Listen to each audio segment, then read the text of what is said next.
Josh Adams.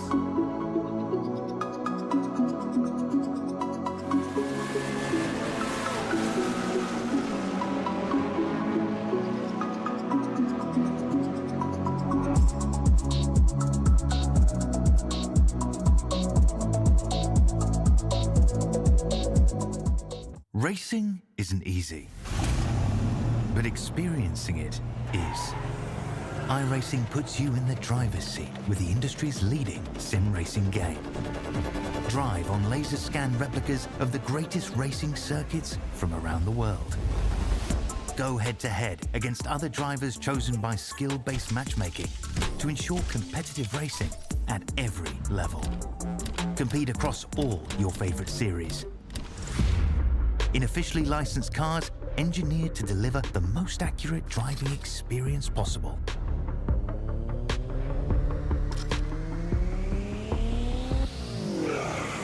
Join a race or host your own with players from across the globe.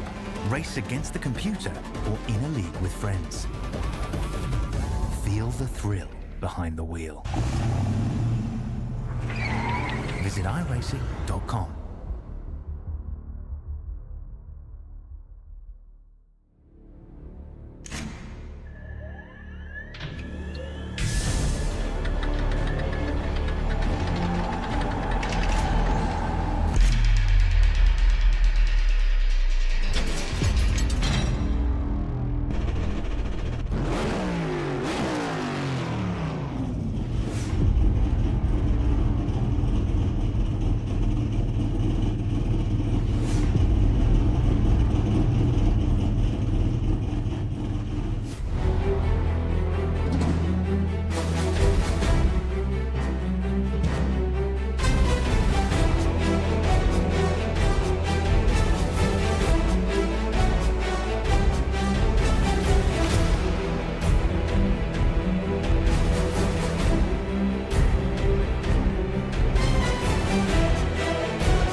The world center of racing, to kick off another season of the Mystic Racing League. This time, something a little different. The Downtown Auto Sales Truck Series presented by Pest Busters. Here on V-Speed, I'm your host and producer, Morgan Cook. Alongside me tonight and for the entire season, Gavin Grubbs. Cameras provided by the great Dougie Beard. And Gavin, we're here at Daytona, and this is going to be a fun one here tonight for the Downtown Auto Sales 200 to kick off this season. Man, I am so excited to be here. I love super speedway racing.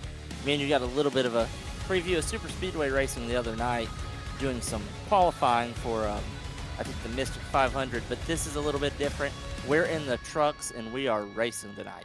Absolutely. Qualifying happening as we speak. The field has just about been set. Few drivers to finish up their laps. And in about 40 seconds, we are going to hit the grid and see where your favorite driver will start the show tonight. But first, let's set the stage, the setting of what is going to be this three-act play of Daytona Superspeedway. 2.5 miles around this facility, high banks, 31 degrees in the corners, and we see action all over the place. Crashes happen in the corners, on the straightaways, and especially in that tri-oval. Avoiding the big one is going to be vitally important tonight, or else you will not be able to make it to the finish. Yeah, this is going to be a very chaotic race, I think. Season opener, I don't know how many of these guys have raced around each other. I assume several of them. But with Daytona being as skinny of a racetrack as it is compared to the other major superspeedway at Talladega, it seems like there are a lot more incidents and they are a lot harder to avoid. Yeah, you are right about that. Only 40 feet wide this racetrack is. But let's get down to your starting grid and see where your favorite driver is going to start the race. The dual winner number one from last night, Alex Pollock, will start on the pole here in this one. Harold Tucker III will start in the second spot. Third today, Tyler Stevenson in the 1. Brett Rinn will start in 4th.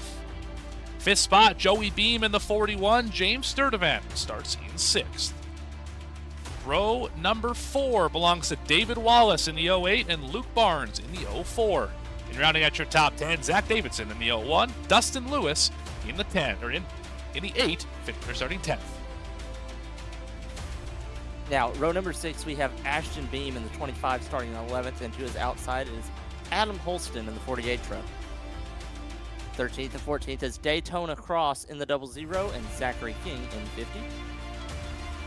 15th place, Christian Barnes in the 27 truck, and Rayshawn Winkfield in 16th position in the 35. Caleb Hunt starts 17th in the 19 truck with Gavin Henson on his outside. And row 10 is Michael Wade in the 16 truck and River Hayes in the 82. 37 cars in our field today. John Ullman will start 21st, Reggie Kime in 22nd. 23rd, Devin Curl in the 15. Derek Jewett rolls off in the 24th position, making up row number 12. Brian Moore in 25th. Sean Merriman in 26th position to start this one out. Steve Addison and Charles Robertson make up row 14, and your top 30 belongs to Brad Nelson and Michael Cole. In 31st position, we have Colton Corbel in the 20 and Gary Baldwin Jr. in the 26. 33rd position is Justin Miller in the 95 with Zach White in the 77 to his outside in 34th. 35th place is Isaac Brock in the 21. 36th, Austin Sale in the 3. Rounding out the field, Douglas Wisoxi in the 11 truck. He did not take a qualifying lap. And that is your 37-car grid to start this one out. Trucks just now rolling off pit road to see from the blimp high above this famed 2.5-mile speedway. You can see Lake Lloyd there, as well as the Daytona infield, where we just had the Daytona 24 just a few weeks ago. Let's have a look at that race analysis, Gavin. What are we going to expect? What are your keys to the race to get through 100 laps here at Daytona? I think the key to making it to 100 laps, first thing you have to focus on doing, make it to about lap 80 without wrecking and keeping your truck clean, and you will be in contention. The big one, it is not if it will happen, it is when it will happen.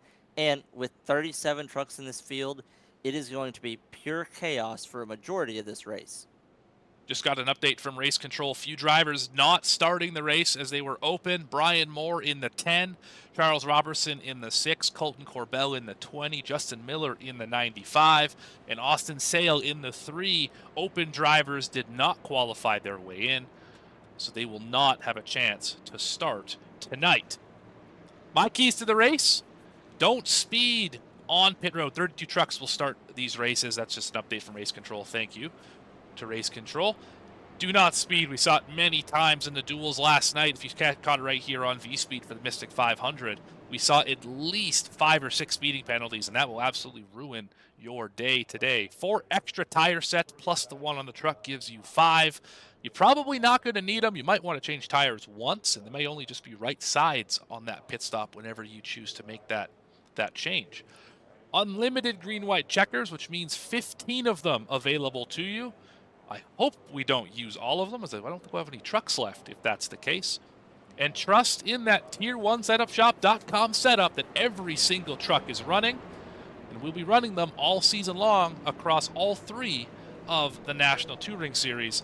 Of course, that being the trucks, the National Series, and the Cup Series. Yeah, the lights are off on the pace truck now as we are 1 lap away from kicking off this super exciting season here. I am so hyped right now. Have you ever done a season-long commentary series that stretches the entire calendar, Gavin, or is this a first time for you? This is the first time for me, and I am super thankful to be right here alongside you, Morgan, all year long. Yeah, this is going to be a fun one. Absolutely. We saw the last half of this series last year on V-Speed. Now we're going to have the entire thing on V-Speed. That is going to be a lot of fun for everyone, I am sure. And we are about 1.25 miles away from getting this thing underway. Alex Pollock on the pole. Harold Tucker III alongside Stevenson and Rinn, your top 2 rows. Wonder if we'll see a tame race. We'll start to get wild. I don't know. We'll see. The duels last night, incredibly tame. I think there were 4 cautions total across those 2 duels, with both having green flag pit stops to start them off. I wonder if we'll see more of the same, or if we'll find ourselves with a bit of a yellow-plagued event. Only time will tell. Roll 3 and 4 for the final pace lap before we get this thing kicked off. Exciting times here. Everyone's nervous. Everyone's anxious. What will this season hold? So much promise.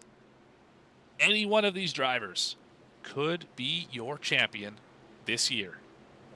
But for now, we race at Daytona, and the green flag is out.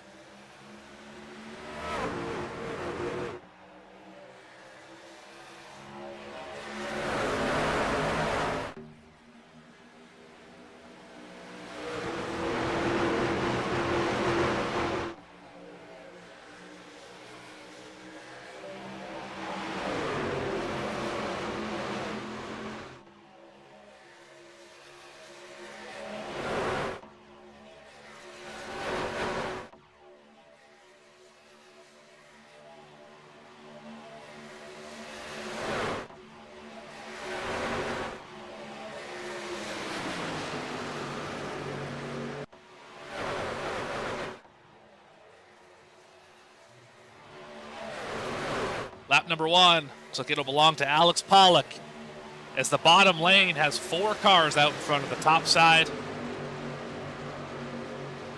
Double file for the most part throughout the field. I think we'll see a lot of this tonight. 2 wide, the top side, trying to make it work. Yeah, as you say that, we start to see trucks really trying to file down to the bottom. That top line still has a few trucks up there, a little bit of momentum. Oh, they're wrecking already. Brett Rin's around. Lap number 1. Oh, big crash in the back of the field. Oh, no. Harold Tucker III's in it. Michael Cole from C4 Racing is in it. That all started right with the 79. Let's go back on a replay. What happened there? See the 79's out up against the wall. I mean, if you're going to run the high side, you got to be a little farther up the racetrack than that. We'll go see what happened to Cole here in a minute. I think he got shot put into that one. Go one more time here from Tucker's point of view.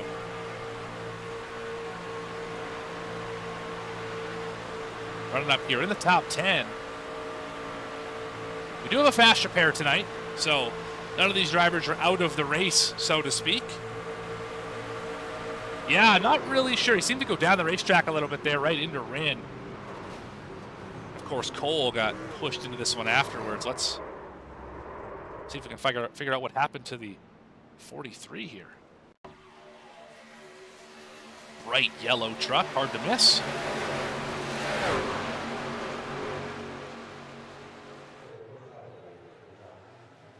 Following Kime time, right ahead of Isaac Brock. He slows down for it. 21 simply does not. Yeah, I think he was just trying to let up for the wreck, and the truck behind him just didn't let up as quick as he did. So I don't think that's really on anybody there. Yeah, it's just checking up at Daytona. In the race, you just, yeah, when you check up, everybody checks up at a little bit different of a pace to avoid locking up the tires, and sometimes that happens. Yeah, it certainly does. Hate to see that so early. A lot of drivers, I don't know if they'll need the fast repair per se, but a lot of drivers definitely with damage. Of course, this 43 is still rolling, but all 4 corners of that truck have seen better days, I would say. Big gaps in the bodyworks, probably not good for it. I'm no aerodynamicist, but it doesn't look promising. You know, I would try, if I was most of these trucks, not necessarily the 43 with as heavy as his damage is, I would try to take as much time to repair as I can this early in the race and just hold that fast repair in my back pocket if I need it. I would if I was the 43 too, at least see what the damage is. Clearly it's not a meatball flag because he's still rolling, so it can't be that bad. Even if it's 5 minutes, we still have 96 laps to go in this one. Plenty of time to get this thing fixed up. Yeah, and sometimes you can keep it rolling with a meatball and it won't send you straight back to the pits. So he might be meatballed, but He is not. I it, can it did look like confirm it to he's me. not meatballed. I got you.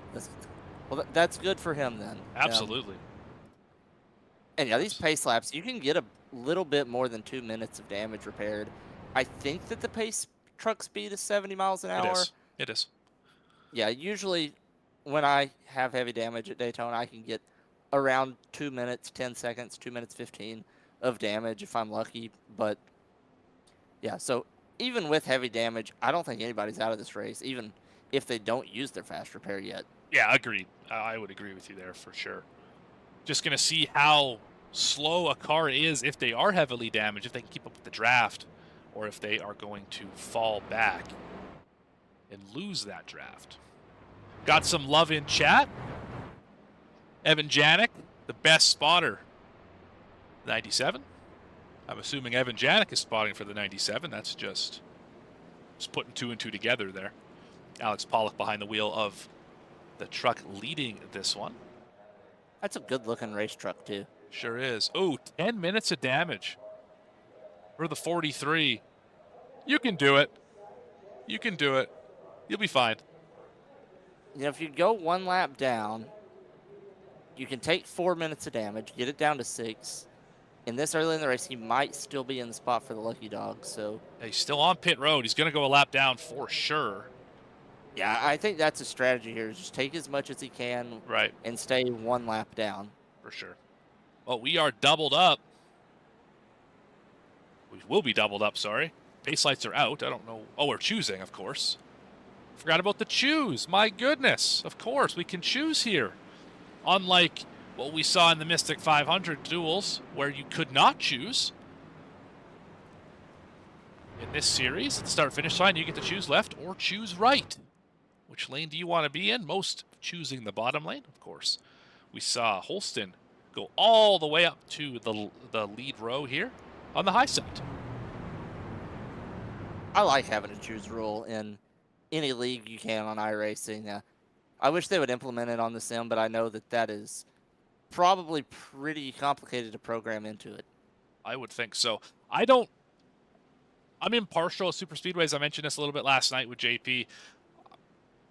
Because it really just matters how well the top 2 rows launch, I don't think the choose particularly matters on super speedways as much as it would at, say, Martinsville or Darlington or Bristol or any other racetrack where you need a preferred lane, left or right, inside or outside.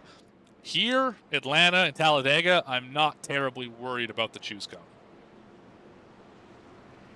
Yeah, it seems to be pretty straightforward, but as we saw, a lot of trucks chose the bottom. That bottom lane is much longer than the top. Yeah, it's just a shorter way around, right? You have the added benefit of the double yellow line right beside you, right? Nobody can pass you below the double yellow line, just like on the interstate. So you know that's your friend to the left, and all you have to do is focus on behind you and to the right. Whereas if you're on the high side, you need to look all the way around you for cars. Here we go, back to the green flag, getting this thing underway again to complete lap number 5. Also, with that bottom lane being as long as it is, it's going to be easier to get these 2 lines organized, and maybe we can see quite a bit of green flag racing now. Definitely Hopefully. possible. Getting some good pushes on the outside. I think that's Ashton Beam trying to lead the way up there in the 25. Yeah, Hinson on the nose. Oh, big damage already on the 25 also. You can see it there on the right front, left side of your screen, that orange and black truck coming at us. So you can see the tire peeking out. That is not aerodynamically optimal. And you can tell Gavin Hinson is feeling that right now as they slowly put the beeper on. Especially leading a line, you're going to feel your damage a lot more than you would if you were in the middle of a pack. Yeah, you can mask it if you're pushing, but if you're the leader, that whole lane's in trouble. And you can tell as they're losing positions. They're falling back slowly but surely. They need someone to jump up in front of them, like, say, Dustin Lewis in the 8 would be perfect right in front of him, just to pop up there, be a little Pied Piper, and lead the outside lane to glory. But for now, he will stay to the bottom of the racetrack. Oh, he might actually go up here. I thought I was going to speak that into existence. That would have been so cool.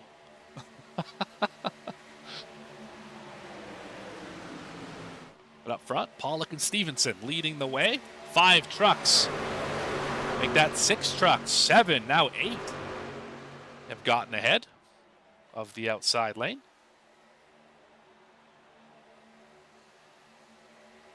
Yeah, this field of 32 trucks is really starting to break apart here. It is. It is. Well, how about we ride on board with your leader? What do you say? I like the sound of it.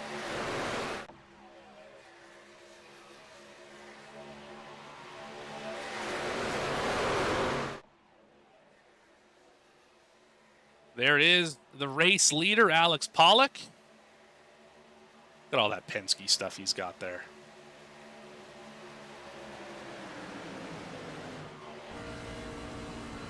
What he sees and what we see.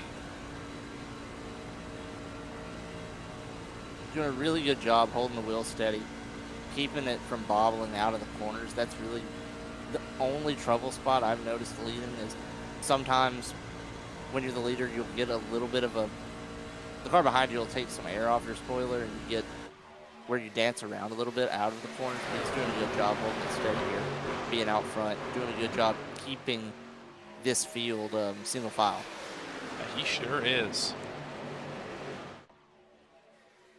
Yeah, no need to play Pied Piper just yet and bounce between the lanes, able to just hold it to the bottom. The rest of the field more than happy to follow suit. He's getting a really good push from that one truck, too, down the straightaway. They got a little bit of separation, but I don't think it's going to be enough to... I don't think you're going to see any separation from the field with only 2 or 3 trucks tonight. No, it'd take a pretty massive bobble to have that happen as we get a good look at the undercarriage of that 97, making sure it's legal. Going to pass Tech. I would assume that it would. All the trucks are the same, so hope that it passes Tech. We would have bigger problems if someone failed Tech. I would agree with you there, especially since these setups are all supplied by Tier 1 Racing's or Tier1Setupshop.com. Means everyone would fail Tech.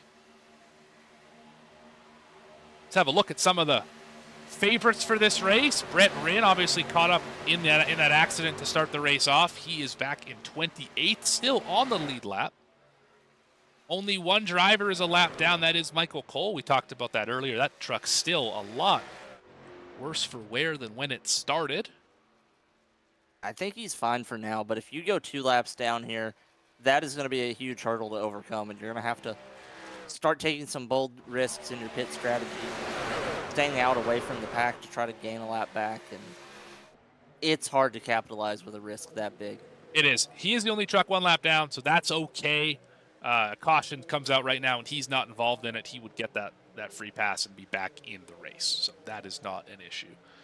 Some other drivers involved in that accident. Trying to find Isaac Brock. There he is, back in 30th position. That truck also pretty heavy damage. And then, of course, Harold Tucker III was the catalyst for that incident. He is just on the tail of the draft, back in 25th position. Yeah, and there were a handful of trucks that were in very small packs or just 2-car groups. And as long as you have a drafting partner, I don't think you're a huge risk to go a lap down unless we have a super long green flag run. Which is kind of the way it's trending right now, though we're getting a little racy mid-pack here. But so far, so good.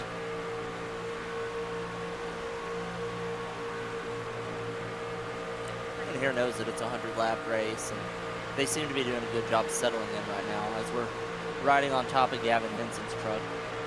I'm really impressed with how he is able to hold it as steady as he is. He's doing a good job trying to straddle that seam right there. It gives you a good reference point on a track this big just to, you know, either straddle that seam or stay on the white line. Maybe try to stay up against the white line up top. Oh, now we're racing. Oh, we got Daytona crossing the outside wall. 3 wide, a little further back. Caleb Hunt in the middle. Trying to make a move on Daytona, and he will clear for that position. Yeah, he Anyway, got a little crazy there, and Daytona got put to the outside, but he managed to fall back in line. I think his race is fine. We're early. yeah, that wall contact, minor. I'm not worried about it as far as damage goes. Just the track position loss is unfortunate. But again, we are 13% of the way through this race. A long, long way to go. Hinson still making ground. Made the leaders think about it. We saw the one go up to the top. Pollock had to block. Then they both went back down to the bottom, leaving Hinson up on the top side again. He's trying that side draft quite aggressively.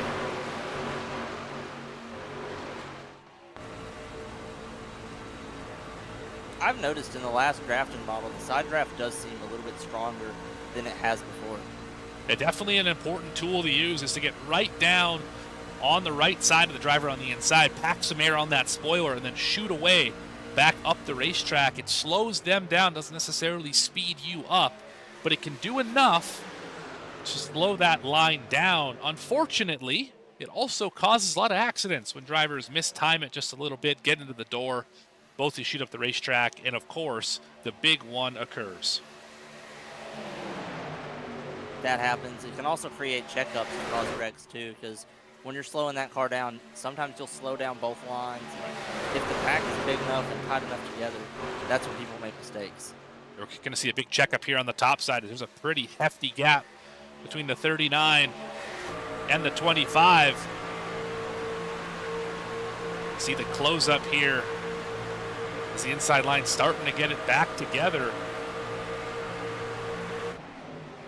Inside line's doing a really good job staying organized, not getting rattled by Gavin side drafting them.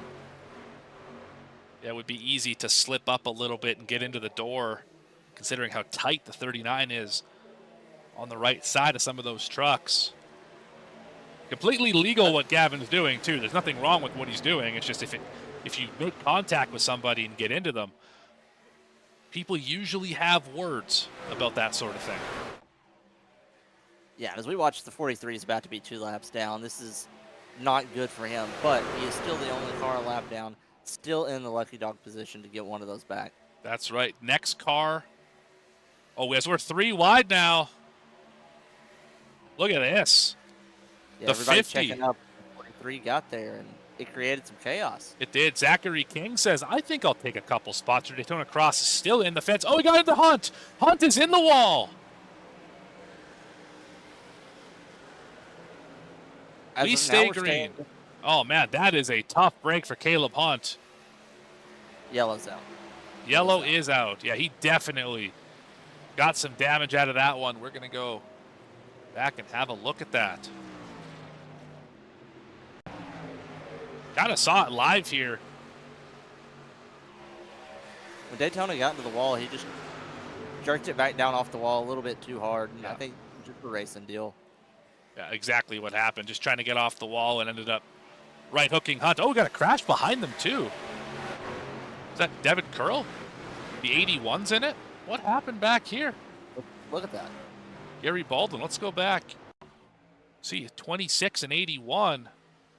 They're the last 2 cars in line.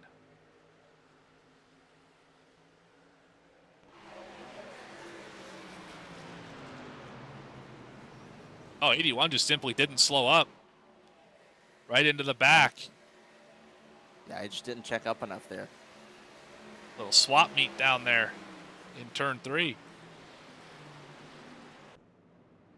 Now, here's the question. If you're the 43 car now, you're 2 laps down, but you're getting one back, do you go ahead, cut your losses, and take your fast repair? Or do you try to get to 1 lap down and get another minute or so of damage repaired?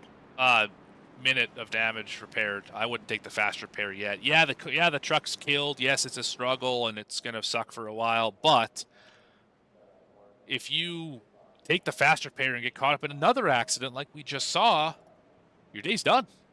And I would much rather have a slow car at the end than no car in the middle of the race. Yeah, it's just going to come down to how patient he's willing to be.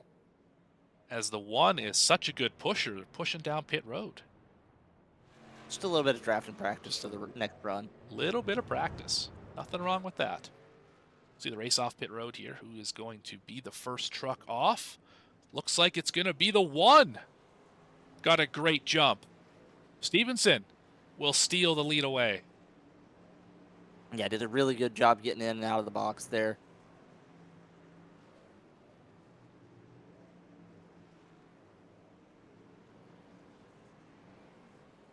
As everyone rolls off of the pit lane, we're going to take a quick step away, but you're not going to miss anything thanks to Juicy Spider and the Juicy Spider side by side. Be back right after this.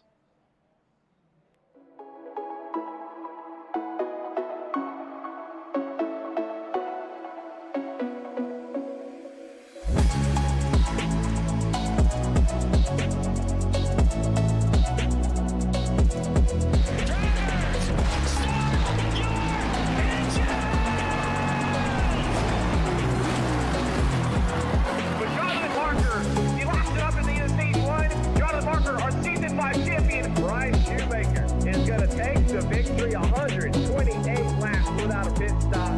Donnie Kite's gonna get through it all and score his first career win. Saturday Night Racing League and throwback at Charlotte goes to Josh Adams.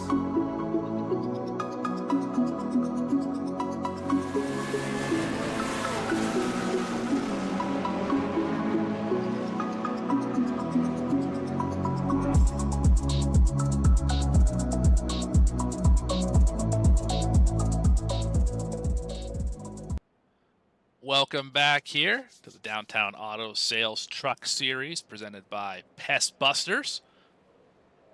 Here on V-Speed, I'm Morgan Cook, Gavin Grubbs, along with me in the booth. Cameras by Dougie Beard, just about to get back underway. 19 laps into this one. Working our, I believe, second caution of the day. Alex Pollock has led most of the laps. Tyler Stevenson, the leader at the moment, won the race off of pit road.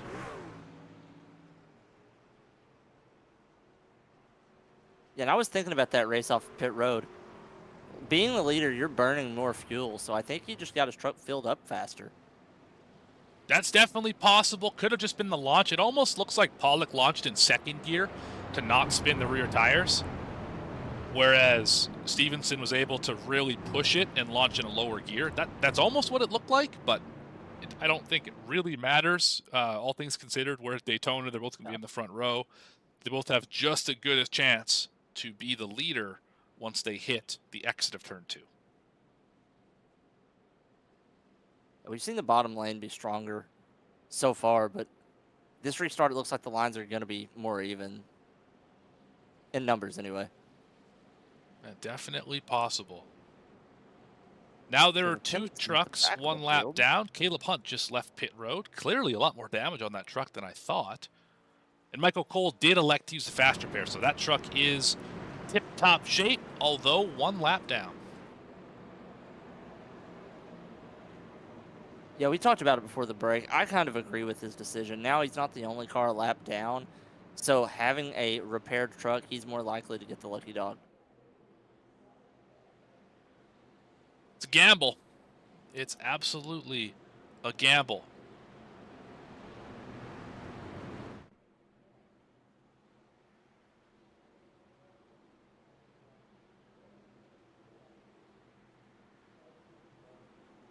About to get this thing back underway. Green flag is out. Big jump on the bottom for Stevenson. Still not organized. I expect more organization on the bottom lane, especially when we get up through the gears. Big gaps. Look at the top side, all nose to tail for 4 cars. There's still gaps between the bottom lane. Make it 5 up top. Yeah, the top has the numbers right now, and the bottom's still unorganized. Really, we're unorganized all the way through the field. Everyone's starting to tighten up right now, and these lines are dead even. The driver I have my eye on, of course, Alex Pollock in that Rainbow Warriors number 97. But how about Gavin Hinson? He has been the biggest mover and shaker so far in this race. Up 15 positions. Not the biggest mover per se, but he has definitely been the most aggressive on the high side, making a name for himself out there. Biggest mover of the race, if you're curious, Derek Jewett, Brad Nelson, Douglas Wasaki. Those drivers up 18, 18, and 20 spots, respectively. Gavin's really has been the most aggressive driver so far this race, but it's been impressive to me because every move he's made, he's had people helping him and going with him, and he's starting to be one of the guys that can really control the line. Where he goes, people want to work with him. You're right about that. He just about cleared Stevenson on the bottom to clear the top two. Not quite enough. Pollock will stay with Hinson, at least for the moment. Pollock could clear down now if he wanted to. Front four trucks in the top lane are doing a really good job staying nose to tail, not letting there be any gaps between them, so they're not having to lift as much. Now you see the top two drop to the bottom. They're going to leave Holston to lead the outside lane with Derek Jewett right behind him, both non-typical designs trucks in the high side.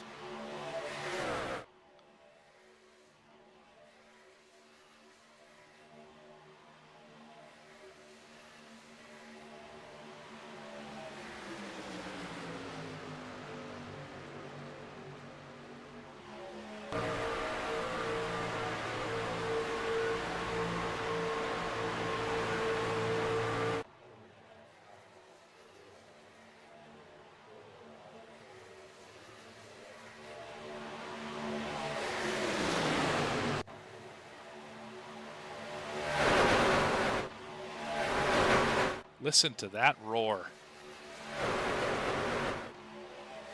That's what 180 miles an hour and 30 trucks feels like. Yeah, it sounds great. Side by side throughout the field. About a quarter of the way through this one.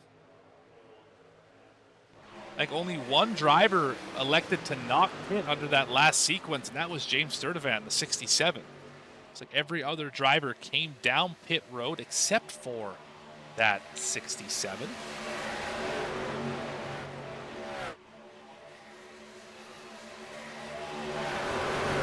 Let's see what it looks like a little further back in the pack. How about with Brad Nelson? Better yet, Harold Tucker III.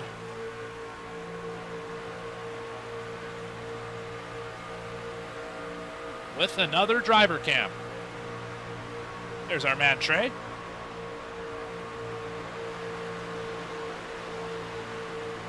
Started up in P2, fell back to 12th at the moment. Trying to run the high side.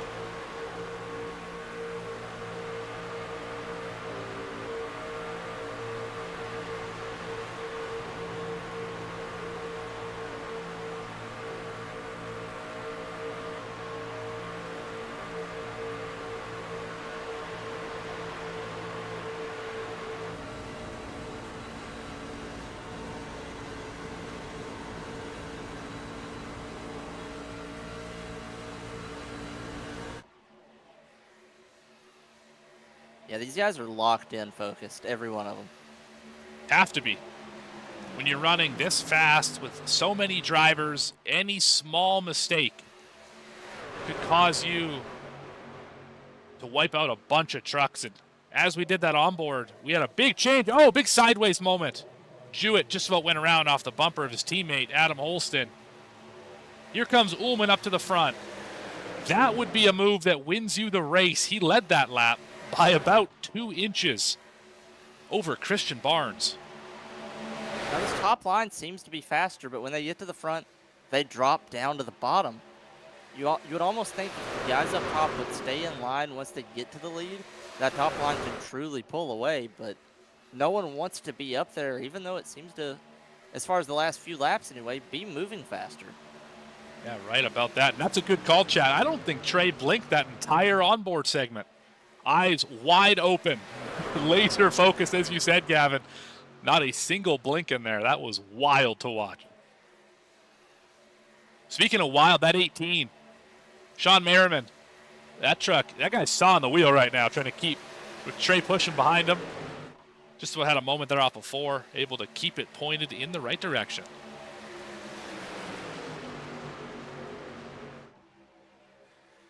Zach Davidson currently leading the way. Ullman pushing. trailing, I should say, not up to the back bumper yet. I don't think the 79 has gotten off of the bumper trying to leave that outside lane yet in the last 2 laps. They are locked in tight. You are right about that. All over the back bumper of Merriman. You got to wonder how long you can push without blowing the motor, or at least needing a break.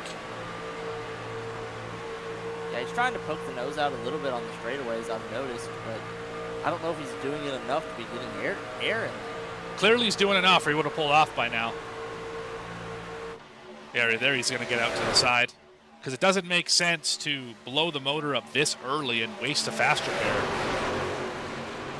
When, of course, we know accidents happen and you can't get caught up in these things. In fact, he was the first caution, so we know accidents can happen. Yeah, he's really been driving that truck hard tonight, especially this early. Yeah, there's Ullman trying to take the lead away. That'll give some reprieve to the 79. He doesn't have to push the 18 anymore. Just has to get close to him.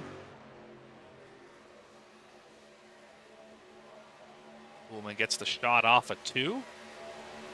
Dead heat into 3. Let's just do the tri-oval. Apologies. Dead heat to the tri-oval. Yeah, it doesn't look like either line has an advantage now. It depends on who the front 3 trucks in a line really are. And right now, both groups are pretty even. And it's kind of a gridlock right now. Nobody's making any passes. No big moves through the field. This is where Mike Joy would say something about traffic on the interstate. Yeah, that's pretty much what it is right now. Everyone's just bumper to bumper, going the same speed, can't go anywhere. Trey's in the fence. That's going to break things up. Tucker hard into the wall. That will lose a lot of speed. He's still in the outside retaining wall. That's how you go from 3rd back to 18th in one corner. If you were wondering what that would look like. I don't think he's going to have very much damage. He might have a little bit of wheel damage. Nothing that can't be fixed quick. But I'm impressed that he managed to get it off the wall without jerking it down too hard and causing a wreck. Good move by him. Now, I don't know if the wall really caused the damage at all, or caused damage at all. I think it was just the track position loss is really the thing he's going to fight now. Which, the longer you do ride that wall, you do risk getting some wheel damage, and right. It is always smart to pull it down off of it as quick as you can. For sure. Without causing a wreck. Now let's catch up with some of the drivers caught up in incidents already. See Caleb Hunt and Daytona Cross. They're just exiting turn 2. Michael Cole running with Sturdivant. And the 50 of Zachary King, they are just behind the pack. Ways behind the pack, I should say. One driver pulling off. Sturdivant is going to hit pit road here. He had yet to pit before, so that might tell us that the pit window is about 26. He was the only truck off sequence. Yeah, that's a good move with the 43, trying to stay in the little pack. He did use his fast repair, so it's going to be smart to stay away from the big one for as long as possible. You just got to get that lap back. You don't want to be trapped a lap down for long as we work around Isaac Brock. Of course, Brock had that damage earlier.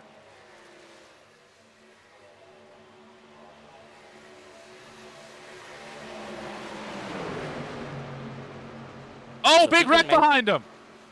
We're going to save this for a little bit later. You can see him yelling. Luke Barnes, I believe, was at the center of this one.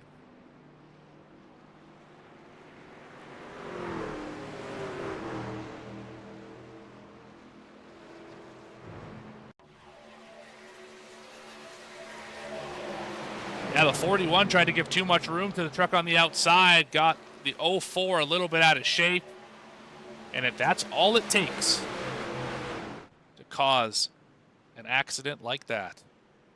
One more time here from high above.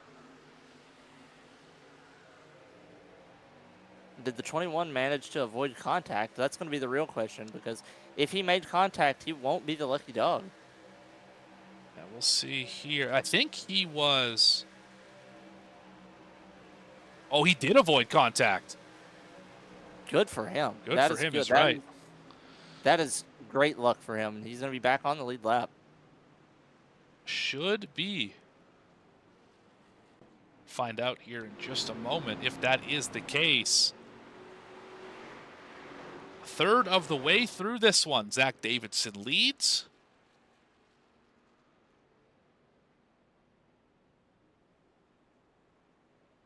This will be the stage break. Stage number 1, the only stage in the race, was scheduled for lap 35. We'll take it here at lap 33. Points will be paid for those running the full season, of course.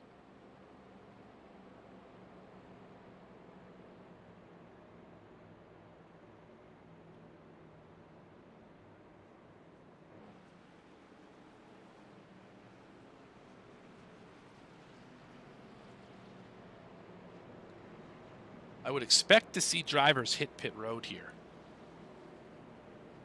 Take fuel, potentially tires, so I don't think you need them at this point in the race. You could probably take them here and not change them again for the rest of the race, in fact. Yeah, and if you're near the back, take tires anyway.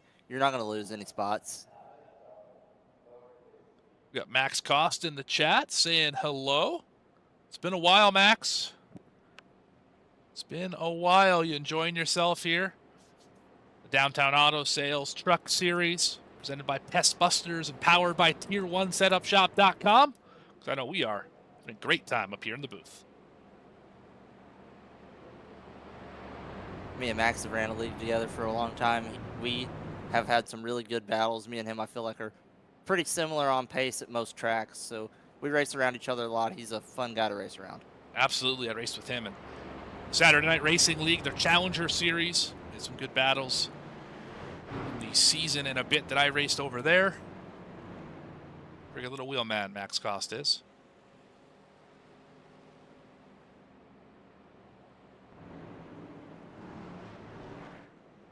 Waiting until we hit lap 35 to open pit road, so drivers will pace for these next couple laps, then make their decision on what they want to do. Now might be an excellent time to bring somebody up here to have a quick chat with them.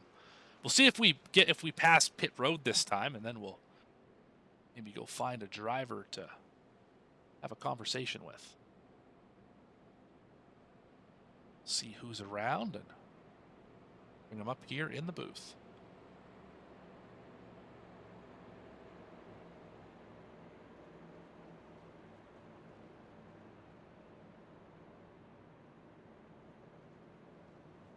What do you think so far, Gavin? Third of the way through this one, through the opener. What's caught your eye? I think the keys to the race is still going to be surviving until near the end is what's catching my eye. Neither line has had a huge advantage when the lines are even. I think it's going to depend on what drivers work the best together and who you're around as far as what line is going to be dominant there at the end of the race. Yeah, I would agree with you on that. It's going to be about finding that right dance partner and having the courage and commitment to go through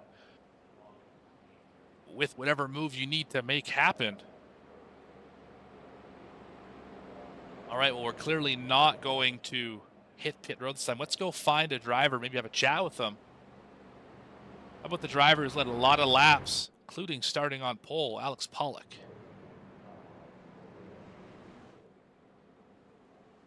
Alex Pollock, Morgan and Gavin up in the booth. You got a copy? I do. How you guys doing? We are doing just fine. Filling in for Mark Cofield tonight. That 97's looking pretty stout out here. You fell back a little bit throughout that run. What's it going to take to get back up to the front and lead more of those laps? Yeah, we took full fuel on the last stop and lost the first spot there. So we just kind of cycled back with some runs on the outside that we couldn't compete with, unfortunately. But we'll try to we'll be aggressive. We got a fast repair to burn. Not that I want to use it, but if we wreck, we wreck. I'm not going to keep that in the pocket if I don't have to. So we'll try to be a little aggressive to get back to the front to try to win this thing for the 97 team. Absolutely. What does it feel like out there? What's the vibe? Are we feeling like it's a calm race, or is it getting wild out there? What do you envision for the next little while in this one? It was calm until like 7 to go. People wanted some stage points, I guess, and that's when it got a little more hectic. And the trucks feel a little squirrely as well. A lot of people don't seem to be able to hold a line. My first time getting behind someone, I was struggling a little bit too. So we'll see how it is. It's going to be a longer run this time. Tires are going to be more burn off. So we'll see what happens. All right. Well, while we got you up here, anyone you want to shout out before we put you back down in C4 Racing? Yep. Shout out to the C4 Racing boys for having me. Shout out to my team, Black Diamond Motorsports, Black Diamond Designs, and shout out to you guys. Hopefully we talk later. Absolutely. That would be just swell. That's Alex Pollock running P10 right now in the 97.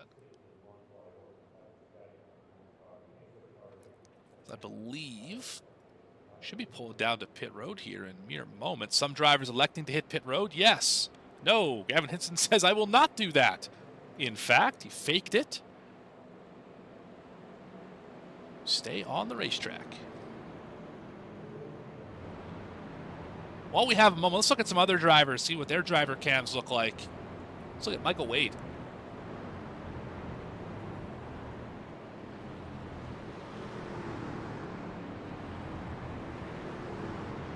There is Mr. Wade running that Greg Biffle tribute scheme. We're going to run the 16 all year. Racing gloves and everything. Are you a racing gloves person, Gavin, or are you just a bare knuckle kind of race car driver? Sim racer, I like feeling the wheel with my hands. I don't really go for the gloves or anything extra. Gotcha. I'm definitely a fan of the gloves. Got some nice Alpine Star gloves. Make me feel fast. Even though I'm not most of the time, makes me feel fast. And that's what's important. They say the gloves add 2.5 horsepower. Just like everything adds horsepower. I was about to say, he's got flames on his truck and gloves on, so he's got way more horsepower than anyone else out here. It seems that way, unless you have V-Speed on the side. V-Speed adds a lot of horsepower, too. Oh, yeah. That's why you see the 97 leading laps, of course, is V-Speed sticker on the side. A little bit of damage on the right rear of this car, right beside the two L's in Caswell Glass, of course, the National Series sponsor here for Mystic. But that truck might need a little bit of repair. I don't know how bad that's going to hurt him in a straight line here. Yeah, it shouldn't hurt him on speed, but when you have somebody pushing on the back of your truck or some of the air gets taken off of you, it might just be a little bit awkward to drive with the way the air is swirling around in the pack here. Yeah, definitely possible. I want to give a big shout out and big thank you to all the drivers. Now they're coming to pit road. They sure are, who are allowing us to kind of take a window inside what they're doing with their driver cams.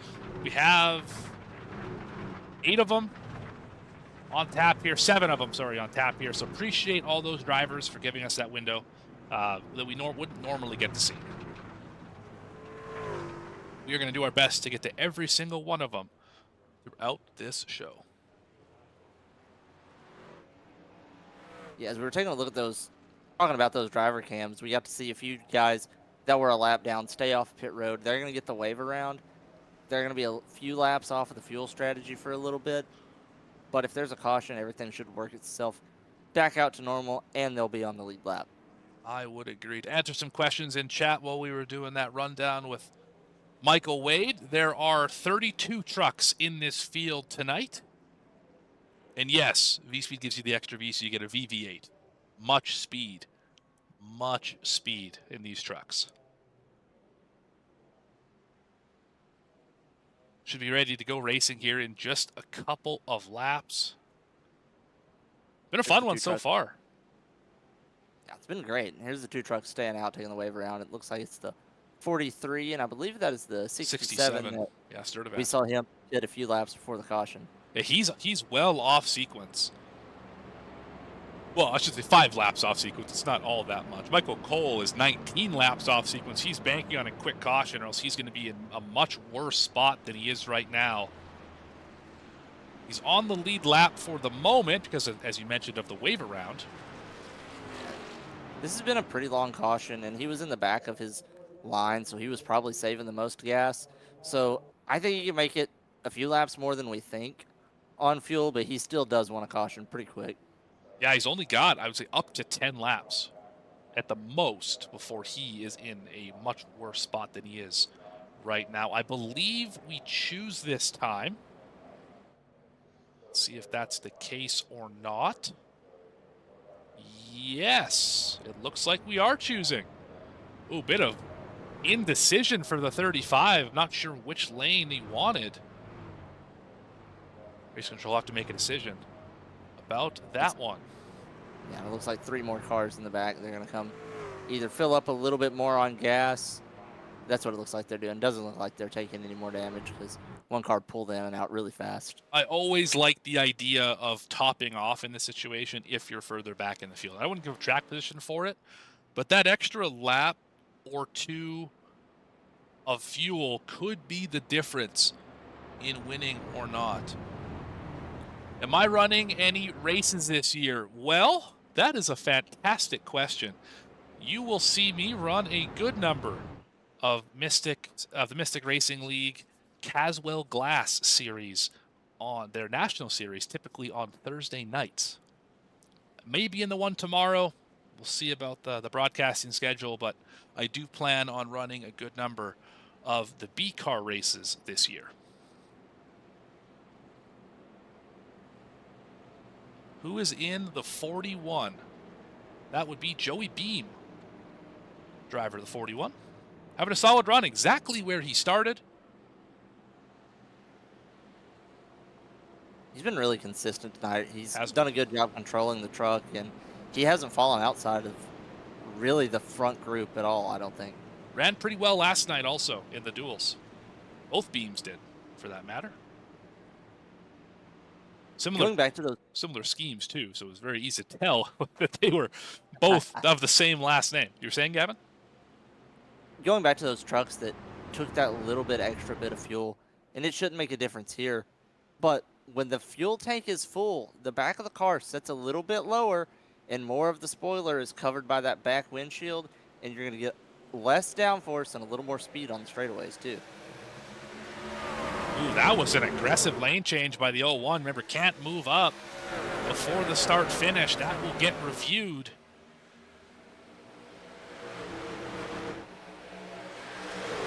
Top to bottom, bit of an elevator move there.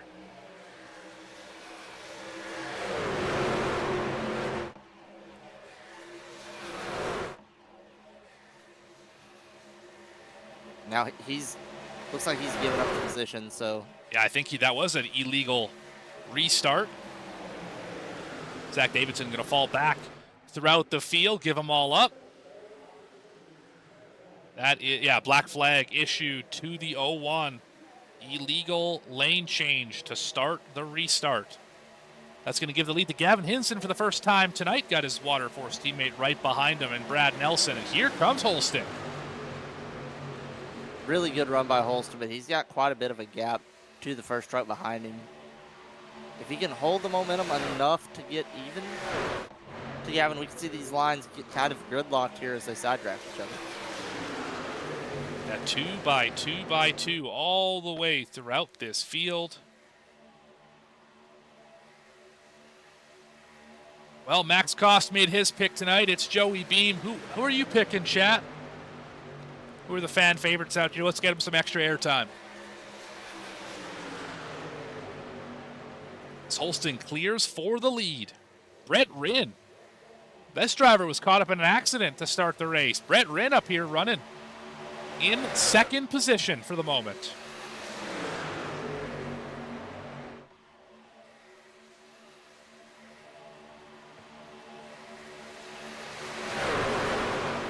Top lane's doing a really good job right now staying organized.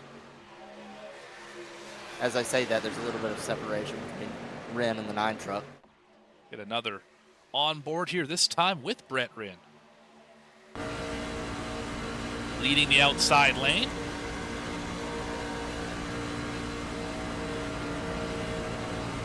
That chair he's in looks pretty comfortable. Sure does. It's more like a gaming chair than a racing chair. Whatever's fast. I was about to say, it's fun to see the different styles of setups that everyone has. Some people, you know, they go for a full setup, some just a wheel mounted on a desk. Everybody races it a little different, and that's one of my favorite things about iRacing. seeing what worked for you. You're right about that, and he is outright the leader. As Reggie Kime trying to make a move on the outside.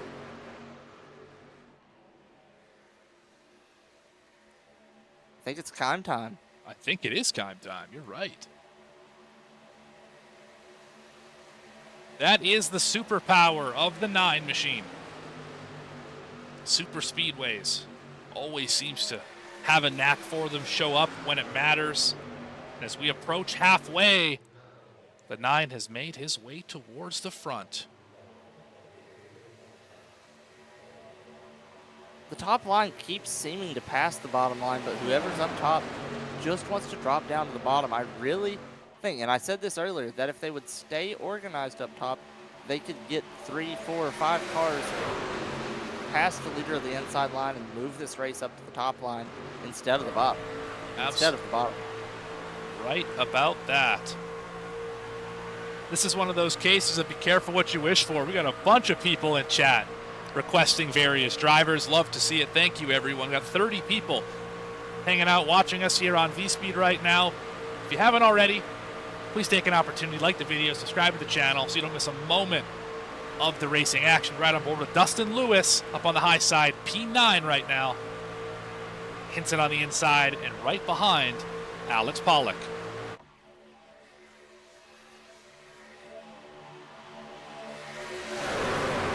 Have a look at the 0-1 as well. Remember, he fell back, had to take a black flag for the restart. Back in 30th position, last car on the lead lap. He is almost a full lap behind. That is Zach Davidson. Led a good amount of laps there under that sequence. Trying to claw it all back right now.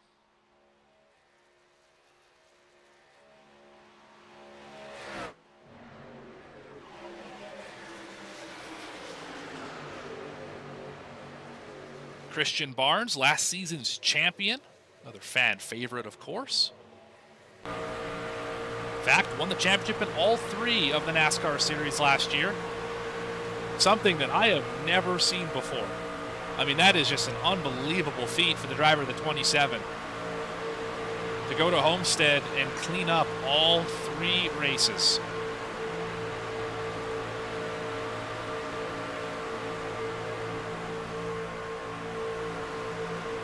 Oh, we got one out of line. I think that's Brett Rinn. Got shoved out of line there. Yes, he did. Doing a good job staying down low, not causing any problems, trying to merge back into the pack. He's going to have a few trucks behind him. They're going to pick him up. I think they'll be able to catch back up. Yeah, they better get in line in a hurry. The 18 being on the outside, not helping, although that is a pretty big pack behind him. I didn't quite realize how many trucks there were. Yeah, I didn't either. It looked for a second like it was just those 2 trucks. There are a good number of them back there. Yeah, they'll catch up for sure. In fact, they're already there. Yeah, they're getting a pretty big run.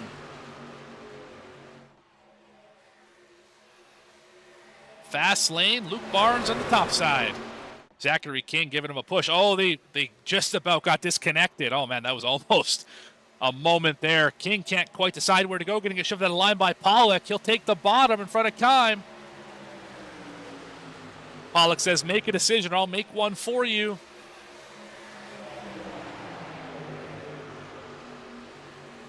Good to see David Moyer in the chat as well. Oh, Pollock to the bottom. He will lead this lap. Yes, he will. We saw him lead a bunch of laps early. I think he led the first around 20 laps, so no surprise to see him back to the front. I think he's going to do a really good job controlling this race. He seems to be really easy to push. He has stayed in line no matter who's pushing him, and that has helped the bottom line stay organized when he is down there. And we know that he's got Evan Janik in his ear as Ullman's going to pull down in front, almost all the way down across the racetrack for Pollock. So we know he's got somebody helping him out here, and that could be all the difference in winning or losing this race. Now Ullman going to get the ride of his life off the front bumper of Pollock.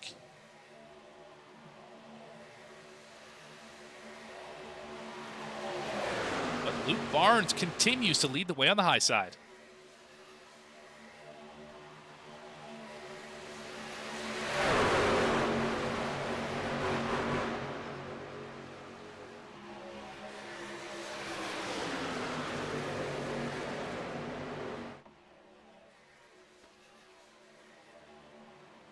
just about to hit the halfway point in this one. One driver stuck in the middle. That's Hinson, able to get back in line in front of Holston. Got Beam trying to test the very outside of the racetrack to no avail.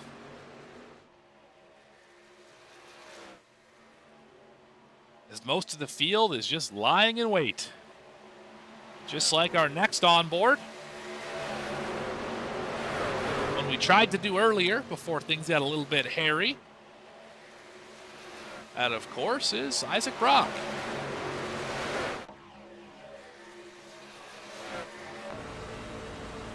Running 22nd, back on the lead lap. Damage pretty much fixed.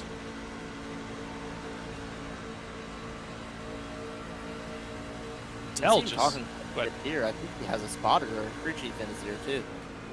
The very least, he's in a voice chat with somebody. Big checkup on the bottom. You hear him lift out of the throttle.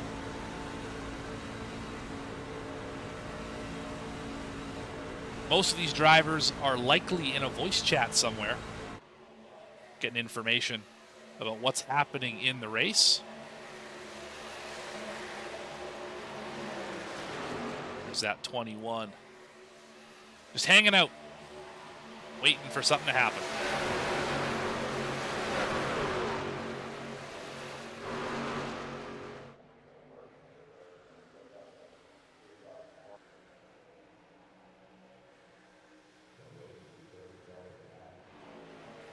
And right now, something did happen. That's Michael Cole leading the bottom. Of course, he's the last driver on the lead lap. Got that truck fixed. And he is in a not great spot right now. He finally got the pack to catch up to him. But one wrong move and he would be a lap down, have to take a free pass to get it back. But he also doesn't have a fast repair. He's the only driver. Him and Rin are only two drivers use their fast repair. Luke Barnes did as well, actually, so 3 of them did.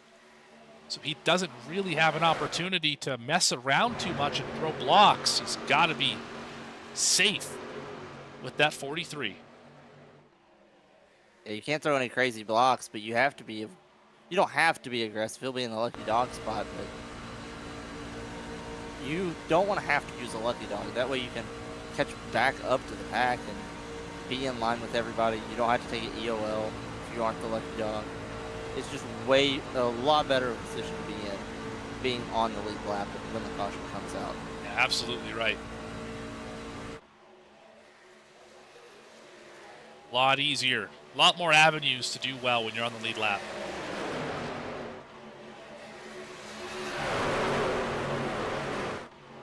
A little further back. Eric Jewett running P9, 45. Ooh, crossover, Kime Time right behind him. Put the move on Zachary King.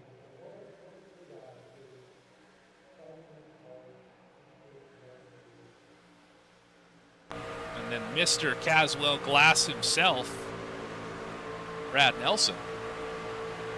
Of course, this is the company sponsoring the National Series we talked about a little bit ago. Also powered by Tier 1 SetupShop.com.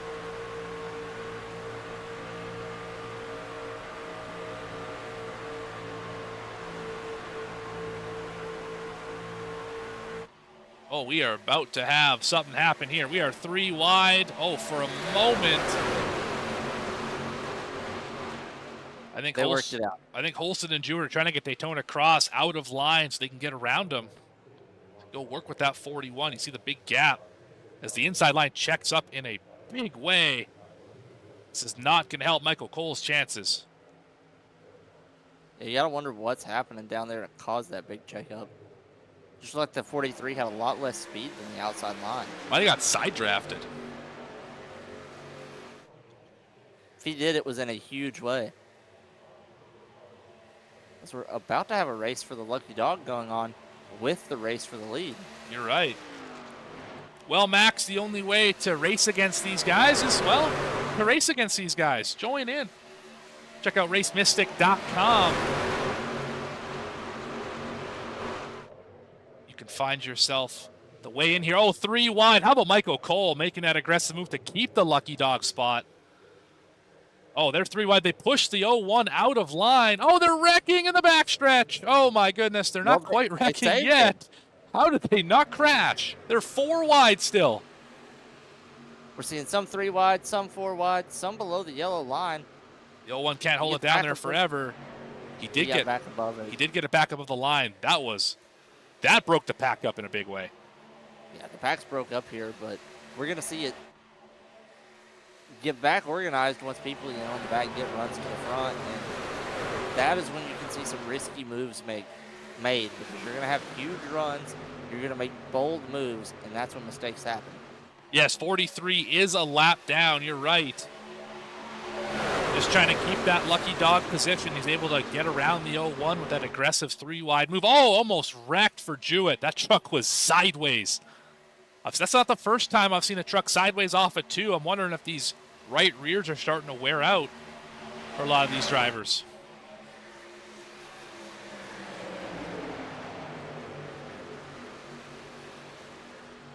Daytona Cross came out of that one smelling like a rose, now leading the inside lane. A 0-0.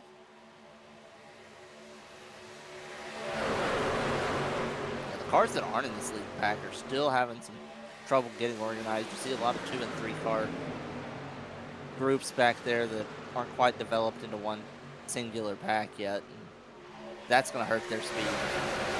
It will, but there's enough of them that I think they're going to be okay. They just need to be efficient. If the 18 get up to the 81, I think this whole group is going to be all right. Oh, that driver, Joe, that was close. Oh my goodness, Harold Tucker the third. Oh, they are wrecking. Oh, and they got Brock is in there as well. Everybody almost made it. Oh, through. just a kiss. Just a kiss. All right, what happened there? I thought he saved it. From way above. Looking at that black and blue truck. Yeah, big checkup sent him down below the line. And then he just got turned for some reason.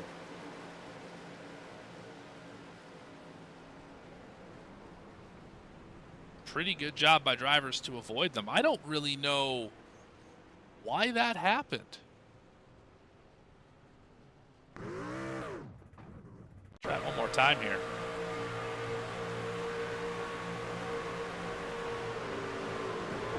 So you got pushed out of line. Saves it.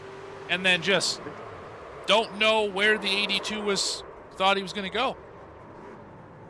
It's got him in the left rear. And the 77 did everything possible to not hit him. And just barely tapped, not even enough to give damage to the 77. Yeah, did the 82 come up into the 79? Did the 79 go back down? Well, I mean, they're both below the apron, so I would imagine they're both trying to come up here. But let's try one more time here. Let's go on the onboard and check it out. Well, let's go back a little further. How about? This is really going to tell us what happened, I think. I think this is going to be our best context here. Everyone's fine. Yes, so far so good. See, there's the 79. He's going to get a big shot right here from the 01. Right there. Just about saves it. I think they hit the bump, actually, on the exit of the bus stop. I think they were both a little bit out of control. Yeah, because there's a big bump there where all the GTPs and GT3s rejoin from the bus stop, and it's a big hump there. I think that's what the cause of that was. Was riding along with the 82. It looked like they were, even though they had both saved their truck, it looked like they were both still fighting to get it back under control. Yeah, definitely some sort of handling gremlin in that situation. Of course, truck's not designed to run down there, so I wouldn't expect a truck to drive well on that part of the racetrack. Either way, they find themselves the cause of our, I believe, 4th caution of the day. Last time we checked, we were 2 cautions, 1 lead change, 4 cautions, 15 lead changes. That's where we sit right now.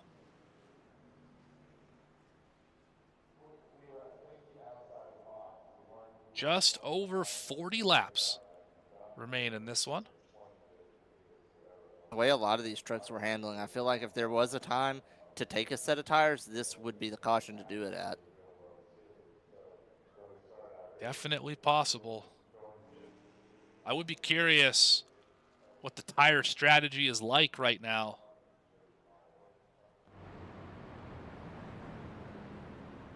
I believe we are going to be 2 to green here. Should be choosing. A couple drivers, or one driver in the wave around spot. That's the 25 of Ashton Beam. Should have the ability to get waved around here. And your leader, driver we've all seen lead many, many laps in these Mystic Series, Christian Barnes.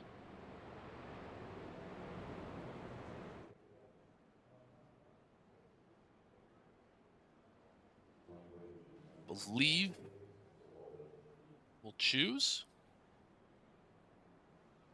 So, I asked you about 30 laps ago, what have you learned? Another 30 laps has gone by, roughly. What have you learned? I think I'm learning that the top line is pretty fast. It hasn't been able to stay as organized for as long, but there's times where a few laps at a time, that top line, they'll get 2 or 3 cars that get up to first, come back down to the bottom, and then everything kind of settles back down. There's a lot of chaos happening. Big runs, side draft is strong. I would agree with that. Big runs and a strong side draft. That's going to give us an exciting finish.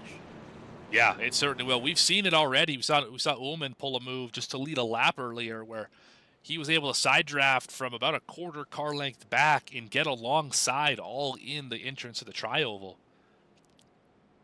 Could lead to some wild last lap maneuvers.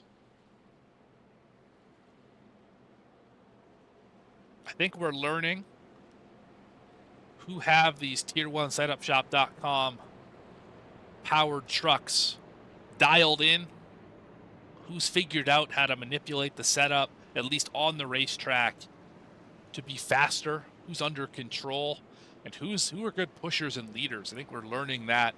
The cream starting to rise to the top. Of course, Barnes, we've talked about a bunch. Alex Pollock as well. Holston's been up there the whole night. Jewett's been either on his front bumper or his back bumper the whole time as well.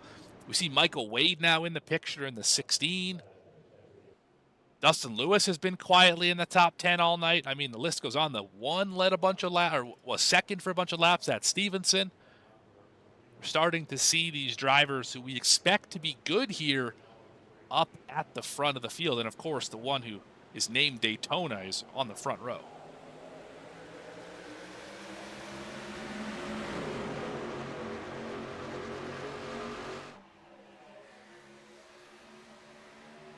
Back racing here. High lane got a massive jump. Barnes clear by a million. I really like those 3 trucks that are on the outside together. They've been 3 of our most consistent trucks tonight. They seem to be some of them that are bobbling the least. With the 3 of them in line, I think it's going to be hard to get around them. Especially with Holston blinking on the bottom, that is not going to help anyone. Gavin Henson's also up top with him. He's been fast too. So the top line right now seems to have the trucks that have been stronger so far tonight, but these trucks on the bottom are holding steady with them pretty evenly. Yeah, we usually see this for 3 or 4 laps, that both lanes able to kind of run the same speed, then something happens that breaks it up.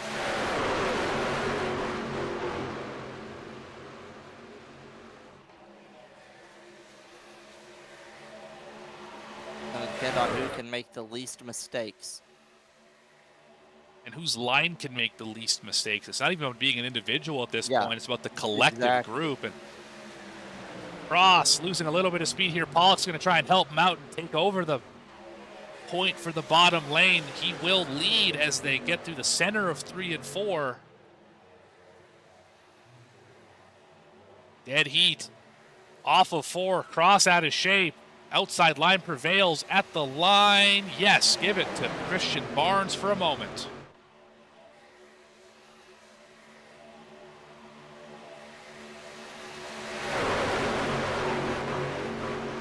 we're talking about collective, not making mistakes as a collective, and it seems like the bottom line right now, they're just dancing around a little bit more, and that top line is, we can see now they have a 3-truck advantage, working on getting a 4-truck advantage. We talked to Pollock earlier. Remember, he said that some of these cars, when you're pushing somebody, they're difficult to control, these trucks. So that is likely coming into effect here, because there's only 2 drivers not pushing, and those are going to be your leaders. Everyone else is following.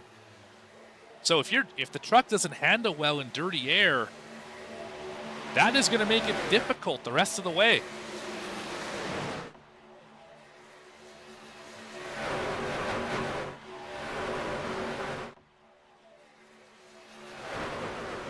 I love that camera angle on the ground right here. I love this.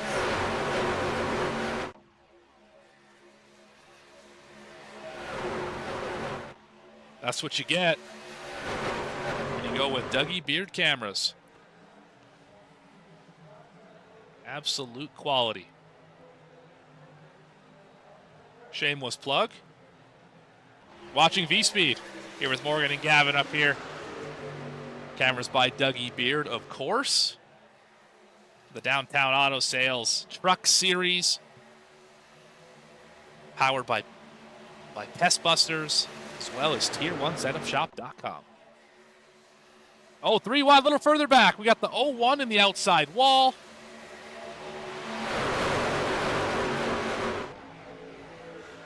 Brock to his inside, and the 1 a little further down. Not quite clear, still 3 wide. Ullman's in a bit of a weird spot. Where's he going to go? He's 3 wide as well. Very slight contact, leads to some 3 wide in the back-to-back. Big checkup coming here. Yeah, there's no help with the 01 on the very outside line. They're moving and shaking, bouncing each other around. 35 got in a bad spot. Yeah, they're about to get it back organized here. I think the 34 clears the 35, and we're back 2x2 all the way through the field. Absolutely. Well, I believe the last of our driver cams. Yes. Now 2 more to go. With Luke Barnes.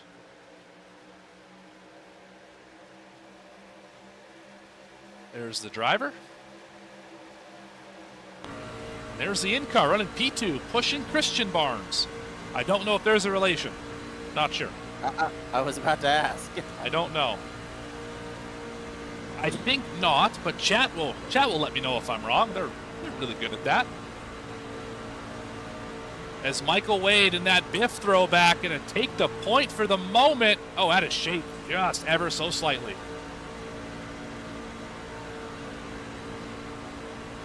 Fanatec setup for Luke Barnes.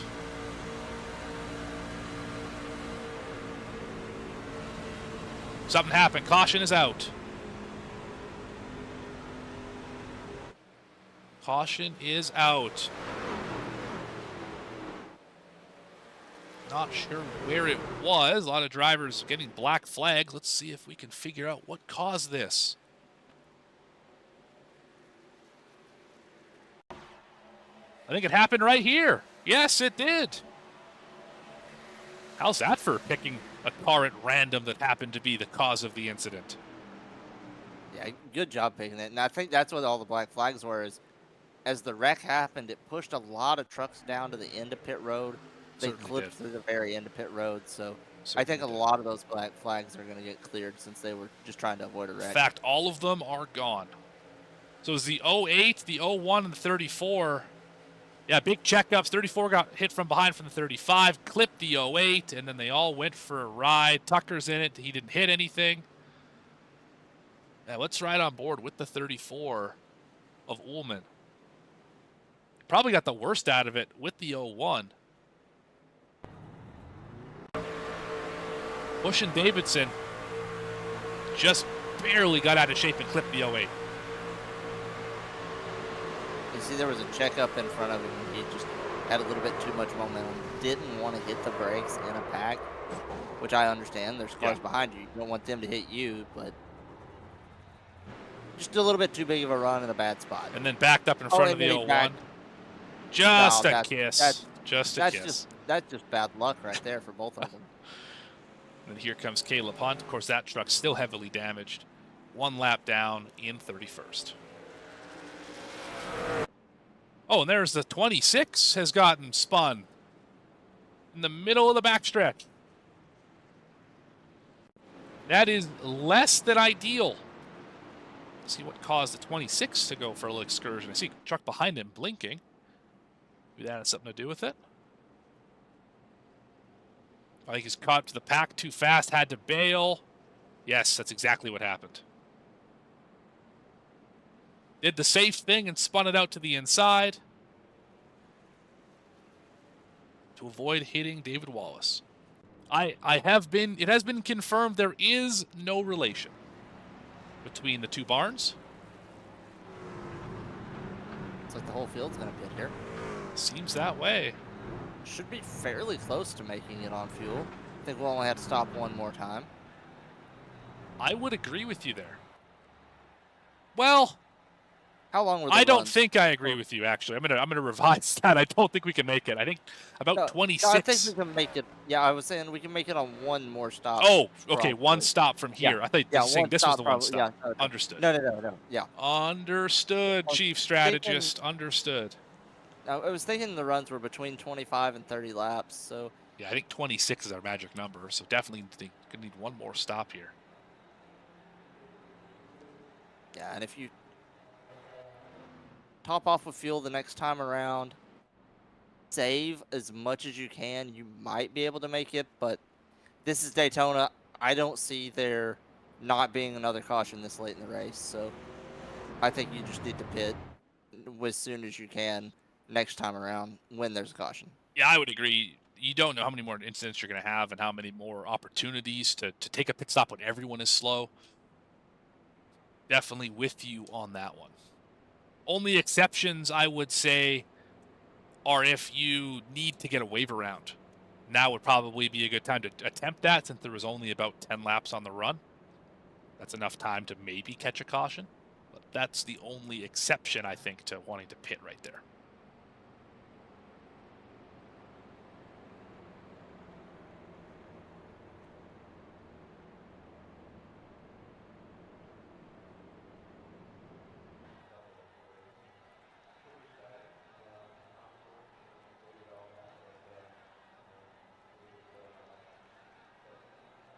All should be coming to the choose here. 25 with another wave around.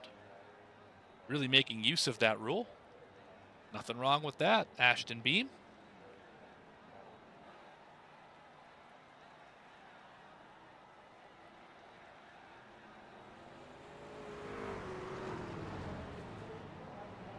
Drivers pick high, drivers pick low. That was close for Jewett.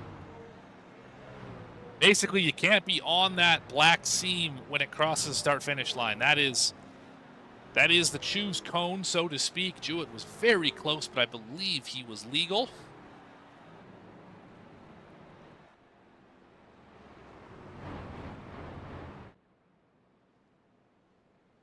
We're about to get this thing back underway.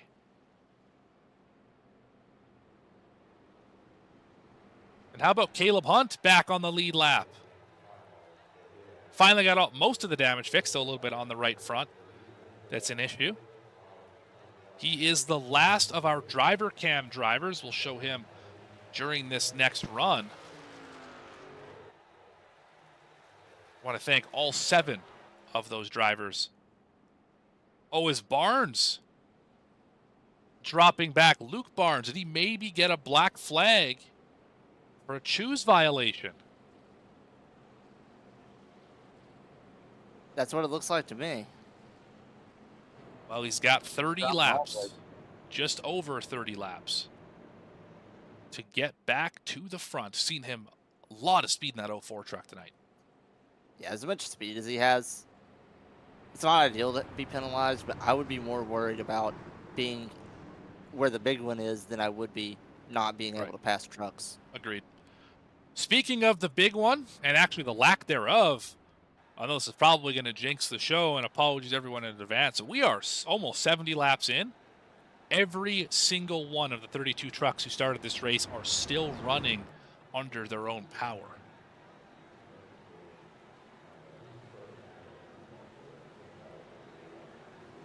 As we get back to the line.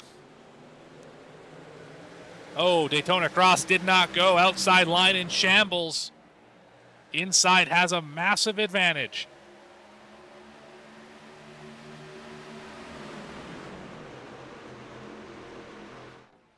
They should be able to get teamed up. What happened to the inside? Where'd it go? We're going to have some big old checkups down the backstretch and into 3. As King pushing all over Christian Barnes. I know I said it. I had to. Had to say it.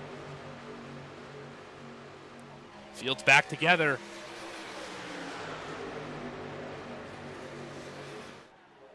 We're estimating one more stop. It should be with less than 10 to go if they run the tanks empty. And then a dash to the end. Let's look at the push from King. Clear by a couple. In fact, top 3 are clear. They could all drop down to the bottom if they wanted it. Back Daytona Cross.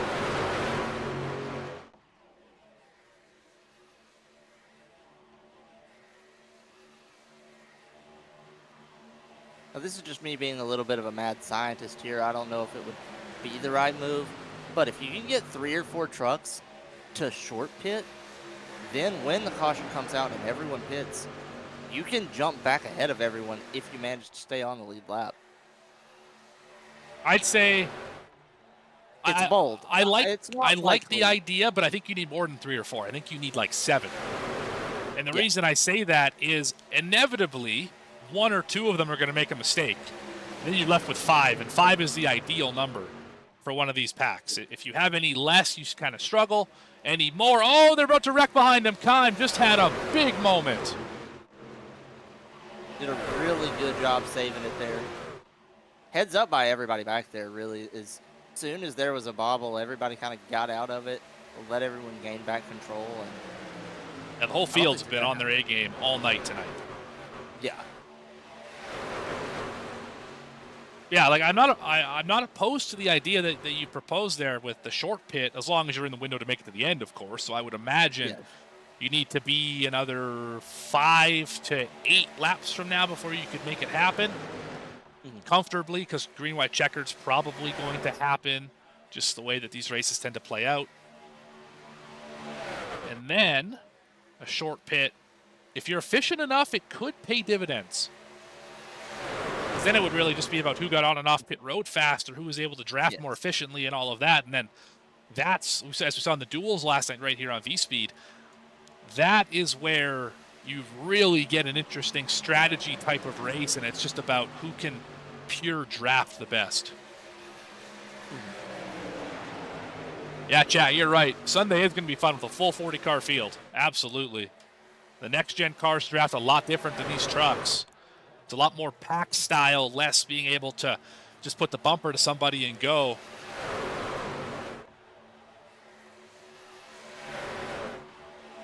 Field starting to kind of break apart here. Top side really starting to show their muscle. Daytona Cross trying to lead the bottom.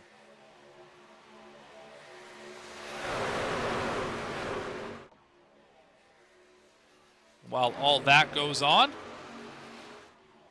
Caleb Hunt, the last of the driver cam drivers, trying to hang out in this second pack just behind the main one.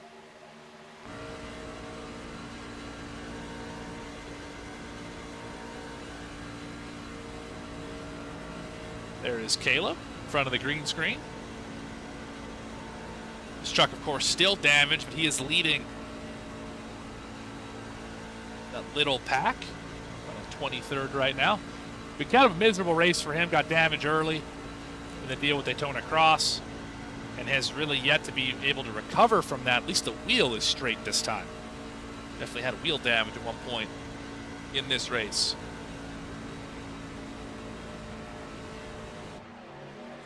See the pack he's leading at the 81 right behind him of Addison. Gary Baldwin Jr., Sean Merriman in this group as well. Wallace, Cole, Sturdivant, and I believe Luke Barnes is at the... He's not in that pack. He's in a different pack, actually.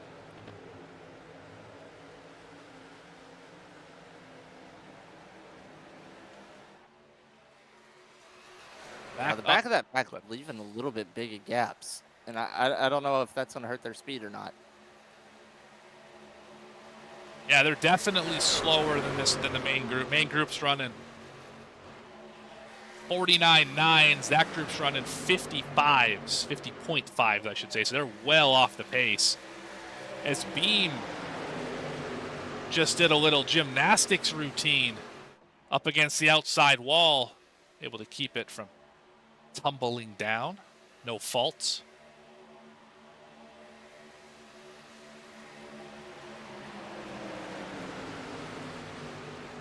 I'm impressed with this 00. Not a ton of time in iRacing. Fairly new addition to the service, and he is running a great race.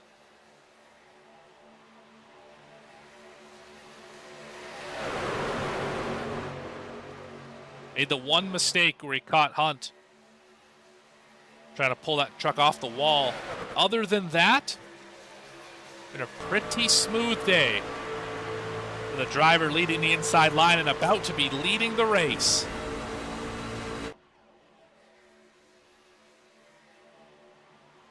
He has it at the moment.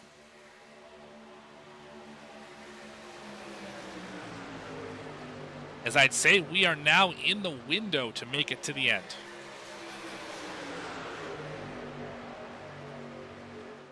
So Gavin, if you're in the front five here, maybe front 3 rows, when do you peel off to make your pit stop?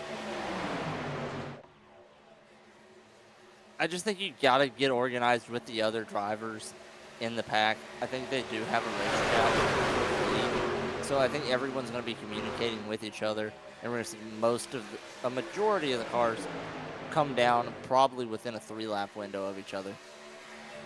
I think it's just you got to let everyone else make the call for you and go with them. I would probably run it out, personally, as I don't think Cross is going to last much longer up at the front of the field. He's getting bullied by Pollock every time the back bumper gets applied. He moves up the racetrack.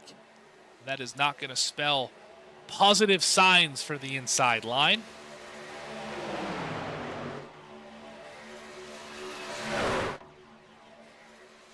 No, he isn't the most steady up there, but he is doing a good job maintaining, keeping the cars in line behind him. So maybe he can surprise us. A lot of speed in that truck for sure as he goes again and takes the lead for just a moment. Will he go to the high side? No, he gets left in the middle. Yeah, they're gonna split him. I don't see anybody going with him either. Move just a little too aggressive. He's got a hold of the top. Does he take it? No, Brent Rinn closes the door. Another one here behind Rinn in front of Beam. That one might be open for a split second longer, although they're side drafting up top. Yeah, that's going to hurt him. It's going to hurt the entire outside lane. Oh, 3 wide behind 235, trying to make a hole up the middle. Almost 4 wide.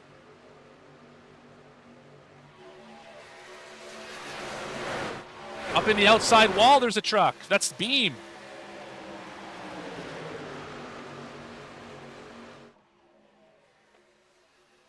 Bunch of aggressive moves, but this is the time for it here. Coming into the closing stages of this one. 35 is Rayshawn Winkfield. We know he can definitely drive these trucks. Aggressive. Hasn't really been much of a factor today. Caught up in a couple spins, lazily. Really have yet to see him up in the top 3 or 4. Still time to make that last charge, as we still have 1 pit stop to go. I'm genuinely shocked they managed to avoid wrecking there and have everybody back pretty organized now. Yeah, you're right, Rough Raven. They are doing the wiggle out there.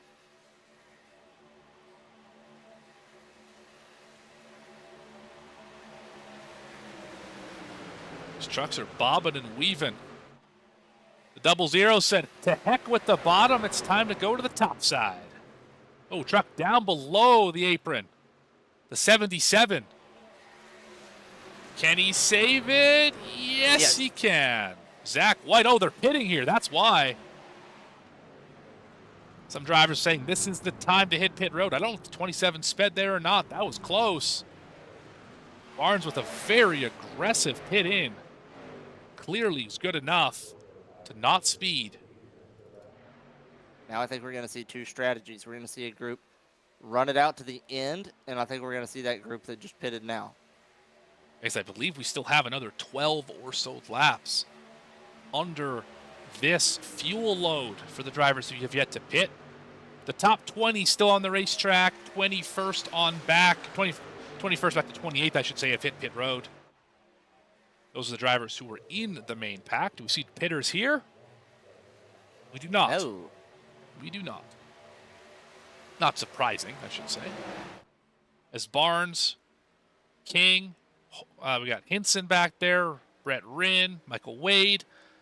They're close enough that they should be reasonably efficient off of pit road here. This is not what you want to see. You do not want too wide off pit road. That is less than optimal. In fact, those drivers haven't pit yet.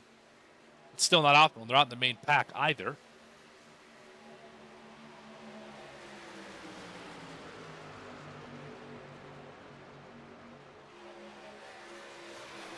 The 48 and 45 have worked together masterfully today. Those two have been glued together all race long. Bottom side, top side, they are a package deal. And right now running 2-3, trying to get around Pollock. Daytona was looking below the yellow line there. I'm not sure what that was. We're trying to get some air. We're trying to show drivers he's going to hit pit road. Hard to say. We got Brad Nelson trying to roll the outside. That is a little inefficient for this group. I don't think it's going to hurt him too bad, although Nelson's in the wall. That's going to hurt him.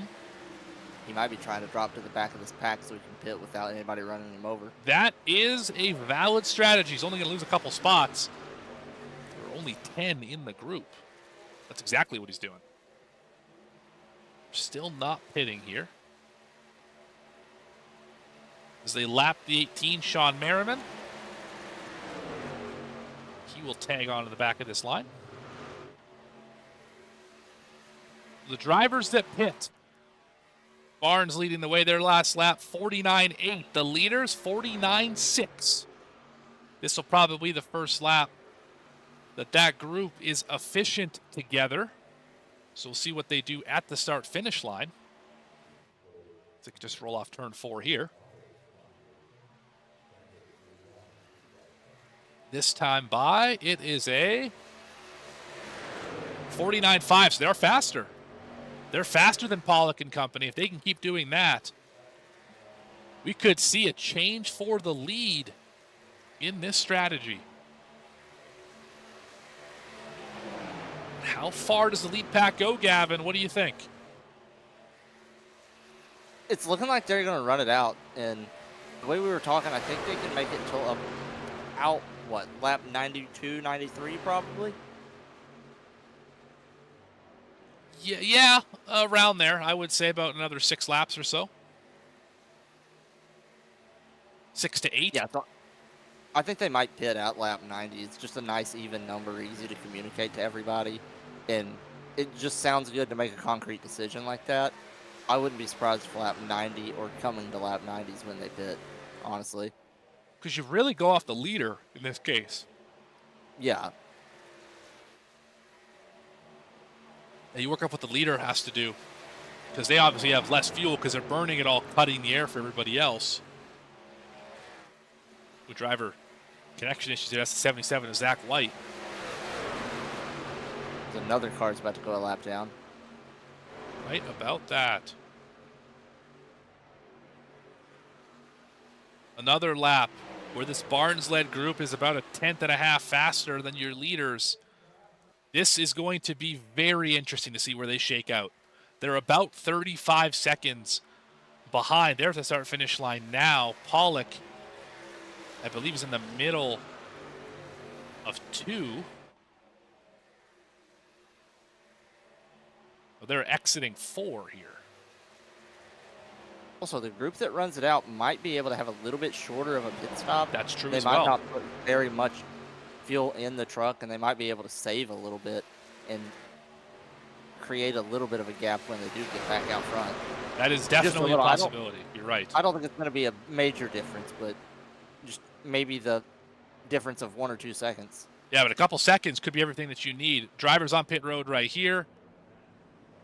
Wasaki, Hunt, Luke Barnes, Michael Cole, Steve Addison, Baldwin Jr., and David Wallace hit pit road. Wasaki now leaving. Where is everybody else, though? He's the only one who left pit road. Might have been on a different strategy. Might have been on a different strategy. Might have been in a different group as them. Possible. Well. Definitely possible. But Barnes and King are rolling, running 49 4s. Very efficient in the front of this group. You said 5 was the ideal number, and that's. I think there were yeah. There were 6 trucks in that group, but the truck in 6th was laying off a little bit, just drafting behind them without pushing. So this is 4 position. All these drivers coming off pit road. This is going to hurt this group for at least a moment until they get it all sorted out. Yeah, now they're going too wide. 82 might try to block a little bit. I don't think he's going to now. And River Hayes could lead this group. Yeah, it looks like he's going to. Well, this is these are the leaders. It's not for position. These drivers are all going a lap down. Yeah. Got caught up in the moment. Apologies. But we're still 3 wide. This is not helping. This is definitely helping this other group of Barnes and King. We're straight as an arrow.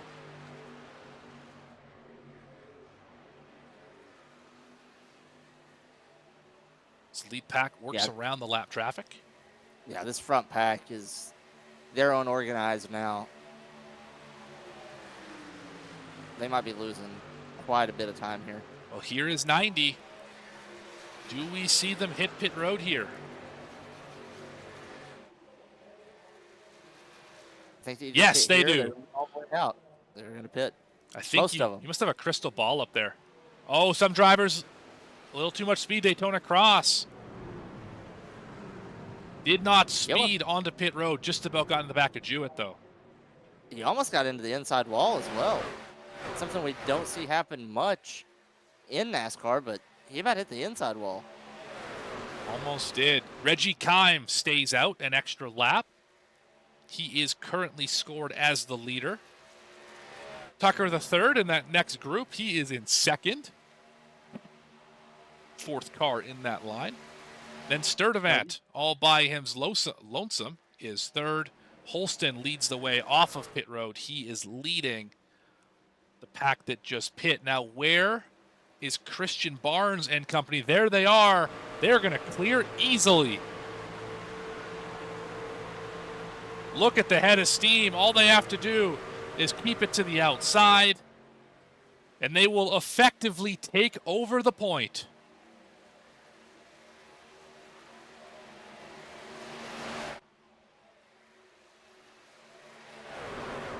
Now with 8 laps to go. Yeah, that pitting early really did pay off. You just have to settle it amongst the 6 of you. Continue to stay in line and drive away, because Holston is just in tow. Now that second group, I think they can still get a little bit of a draft off the cars in front of them, maybe. It's like that's probably pretty close to cutting it if they can't get a draft or not. They can. You can see the numbers going down. That .77. Well, now it's going up a little bit. They're right on the edge of grabbing that draft. That number would be getting smaller just like that if they got it, and there it is. Yeah, there they go. They got it. They definitely have it now. Or at least that 2-car breakaway did anyway. Well, that's all that they need. Because Wingfield's only half a second behind. He should be able to grab it here in just a moment. Oh, now they fan out Brett Rinn. It's time to go. Hinson with a move. He can win at the super speedway. We've seen it before. Won in this series at Talladega last year. Yeah, he's not afraid to make aggressive moves either. Can't be at this point. All that fear, put it in your pocket. It doesn't matter anymore. The 15. Haven't really talked about Devin Curl all night. But he's leading the outside lane. At least for this moment, 3 wide behind him. Wingfield in the middle again.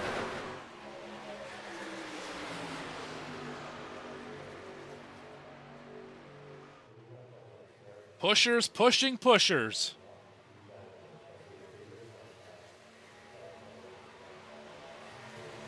As Holston falls to the back of this group, back to 12th position. It's a 12-horse race.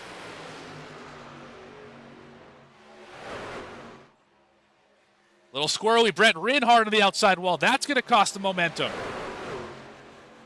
Yeah, that was pretty heavy contact. That's going to slow him down quite a bit. It sure was. He's still in touch with the pack. That's the good news. Maybe. He did lose a lot of speed, and I think they were still pulling away from him a little bit. But he's still there. I think he'll be all right. Yeah. Oh, yeah, he's good now. For sure he is. 5 to go. We've seen the 50 and 27 work so well together the last 20 or so laps. As these are not the leaders, Harold Tucker III still on the racetrack. There's the 79. I don't think he can make it to the end. That's a big stretch. If he can, though, what a shot across the bow that would be. Here's the thing. He's on pit road right now. There we go. Spoke just a little bit too soon. Barnes or King will inherit the lead once they get by the start-finish line. And we have 5 to go, coming to 4 laps remaining. Here in the Downtown Auto Sales 250. Here at the World Center of Racing, Daytona. Oh my goodness! Holy cow, Harold Tucker III just about went full Kevin LePage on the field. Oh my goodness, I thought we were all in for the big one. That would be on a V-Speed not top 10 if there ever was one. And he stepped out above that yellow line. Will that be a blend violation on him? I don't think so, because he was only over it for a moment. And it was, like, I think he was on the line more than anything. Regardless, that was a scary situation for this field. Scary situation, and I wonder if he meant to do it. If he was... I feel like he hit a bump or he shifted and it kicked out when he shifted, something like that. I doubt that was intentional. I don't know. Like, you've already pit 3 or 4 times tonight. I don't know why. 5 times tonight. I don't know why you would now decide to blend on the tri-oval and not off of turn 2 like every other time. But look at us. Look at these drivers moving and shaking, door banging down the back. Bottom lane has momentum right now. 2 cars broken away. Now King and Barnes reverse course. Trying to get around Curl and Wade. Wade with a big shot to the back of the 15. Here comes Jewett. Yeah, there's a pretty big gap between the 27 and the 39. It's going to close up. These lines are still even. Top 4 on the high side starting to close up, just like you said. There's Barnes. Here comes Hinson. Wingfield should be there in a moment. The cavalry is on the way. 3 laps remain. 3 laps to go, and I think someone's going to try to make it 3 wide. Oh, Hinson got put in a bad spot. Wingfield to the outside. That's going to hurt the line. 27's got no help. At least not with positive momentum. And Wingfield holding tough on the high side, even though he's got no help up there as well. Oh, Curl almost got pushed out of line.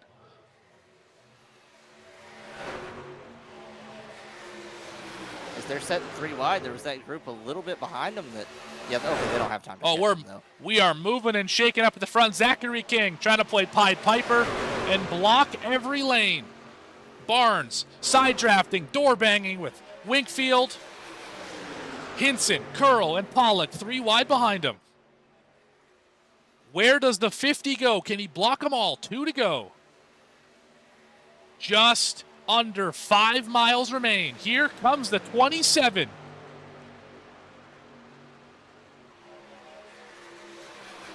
Drivers trying to set up that one last gasp.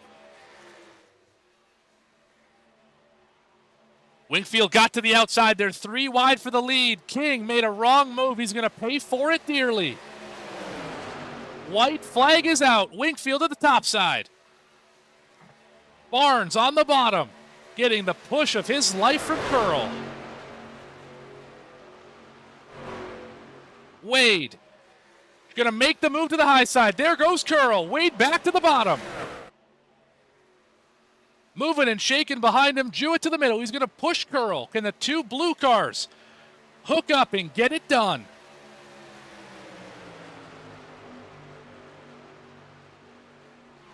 Still door to door. Through turns 3 and 4. Off of turn number 4. Here comes Christian Barnes. They're wrecking behind them. It's a 2-car race, and Christian Barnes is going to win at Daytona.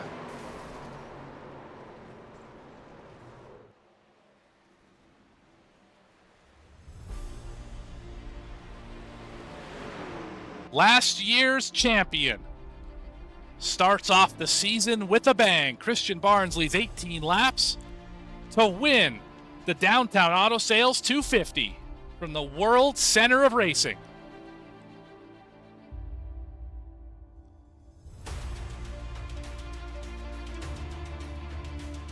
Wow, that's all I can say. What a finish. I think they're still wrecking back there. Let's go back here and have a look at what happened.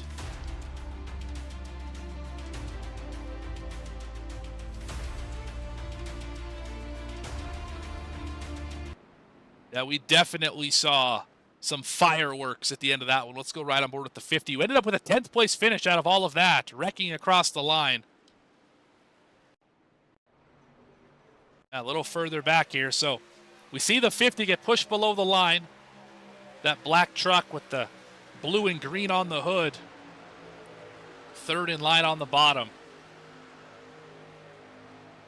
And Hinson with an elevator move. Just stalled out a little bit too early. Yeah, Jewett tagged the 50, trying to make a move, kind of started this whole thing. What a ride for the 52. How about Adam Holston finishing 4th with this? Let's go back and check it out. This truck was sideways across the line. Yeah, and you're going to get to really see what happened in front of him here. He's going to have an exciting view. Yeah, Jewett just made a bad move. Trying to get an extra spot right there. Yeah. And look at this. Sideways 4th. Great save, too. Well, it was until a little overcorrection there, but that doesn't matter because you finished 4th at Daytona. And that's what's important.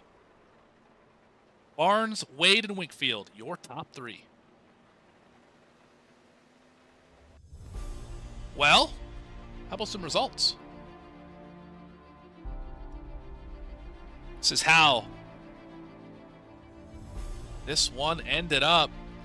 5 cautions, 27 lead changes, and Christian Barnes is going to come home with the victory.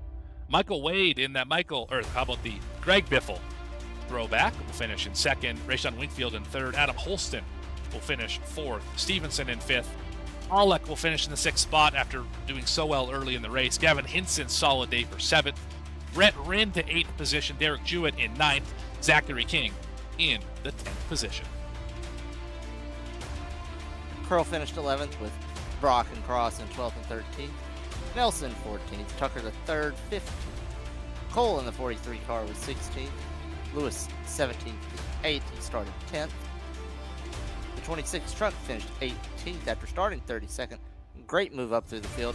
Wasaki in 19th and Hayes in the 82 round out the top 20.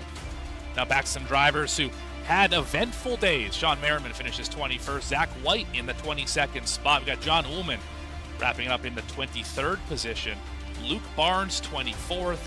The two Beams together 25 and 26. Reggie Kime in 27th. Caleb Hunt in the 28th spot. Sturdivant 29th. And Addison finishes in 30th. Rounding out the field was Wallace and Davidson in 31st and 32nd. The open drivers behind them did not qualify for the race, as stated at the beginning of the show. Yeah, Moore, Robertson, Corbell, Miller, and Sale did not make the cut tonight. They will officially finish with no points to their tally. Well, Gavin, I think it's time to catch up with your top finishers. Let's see if we can find our third place finisher, Rayshawn Winkfield.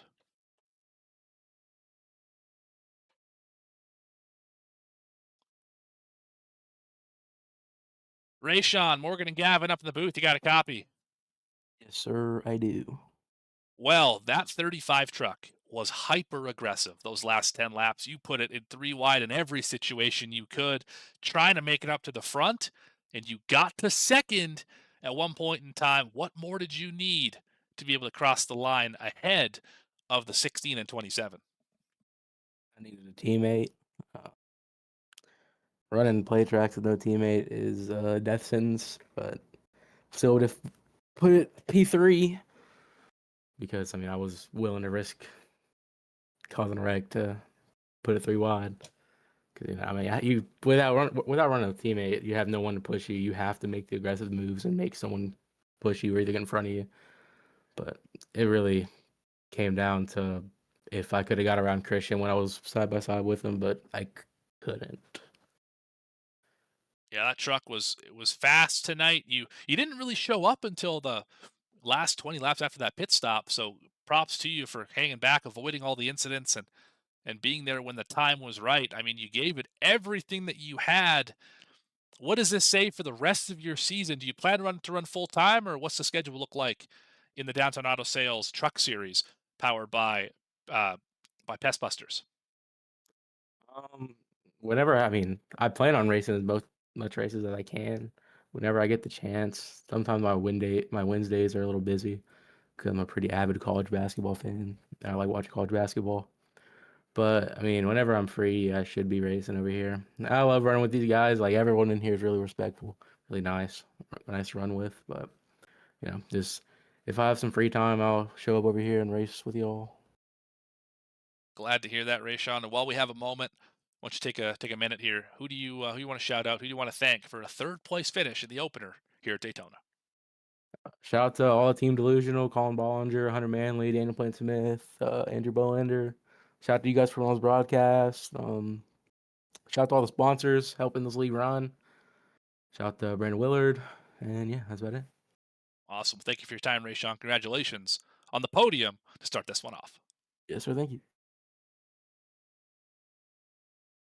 All right, next up, second spot. Gavin is caught up with Michael Wade. Michael, you had a really good night tonight in that Greg Biffle tribute paint scheme with the 16. I noticed most of the night you were one of the guys that could hold the wheel the steadiest. You bobbled some of the least. What went into this race and, keeping your nose clean there until the very end? I felt like at the beginning, I think we qualified 19th or somewhere in the back. I seen a lot of people were really squirrely there, and they were kind of dancing their back in. I didn't like that, and I dodged all the wrecks and just trying to be consistent. I had an amazing spotter. He got me cleared on a lot of the wrecks and won the pit and what was looking like on. I knew Christian was going to be tough to beat. I know he's coming off a real high of a last season, and he's a good guy, and I didn't want to do anything wrong to him or do a dumb decision that I would regret later down the road. But it was on all good night after winning the Clash and finishing second here in the truck. Yeah, like you just said, you finished second. What more could you have done there on the last lap, or what did you need to be able to pull out a win if you could have? Yeah, I thought I was clear off of two on that outside lane, but I guess they were still on my fender and my spotter. I started to ease up there and come up, and then my spotter told me not to told me to stay on the bottom, and I had to. If they would have gotten together off of four a lot sooner behind me and Christian, I would have. It would have been a drag race, and I think Christian knows that. And I've raced with Christian for a while. He's good, and I couldn't do anything different on my end. If they would have crashed a little bit sooner behind us, I would have been a drag race. Yeah, and can we expect to see you here in the Truck Series all season long? Yeah. Last season was my first time ever going winless in this league. Um, even when we was in console days, I had wins, and last season was the first time I went winless, and I'm using that as motivation to hopefully actually stay around and get this championship that I deserve. Yeah, and lastly, before we let you go, do you have anybody you want to thank or shout out, Michael? Yeah, I gotta thank everybody over at Independent Creations doing the paints and all my spotter. My spotter was amazing.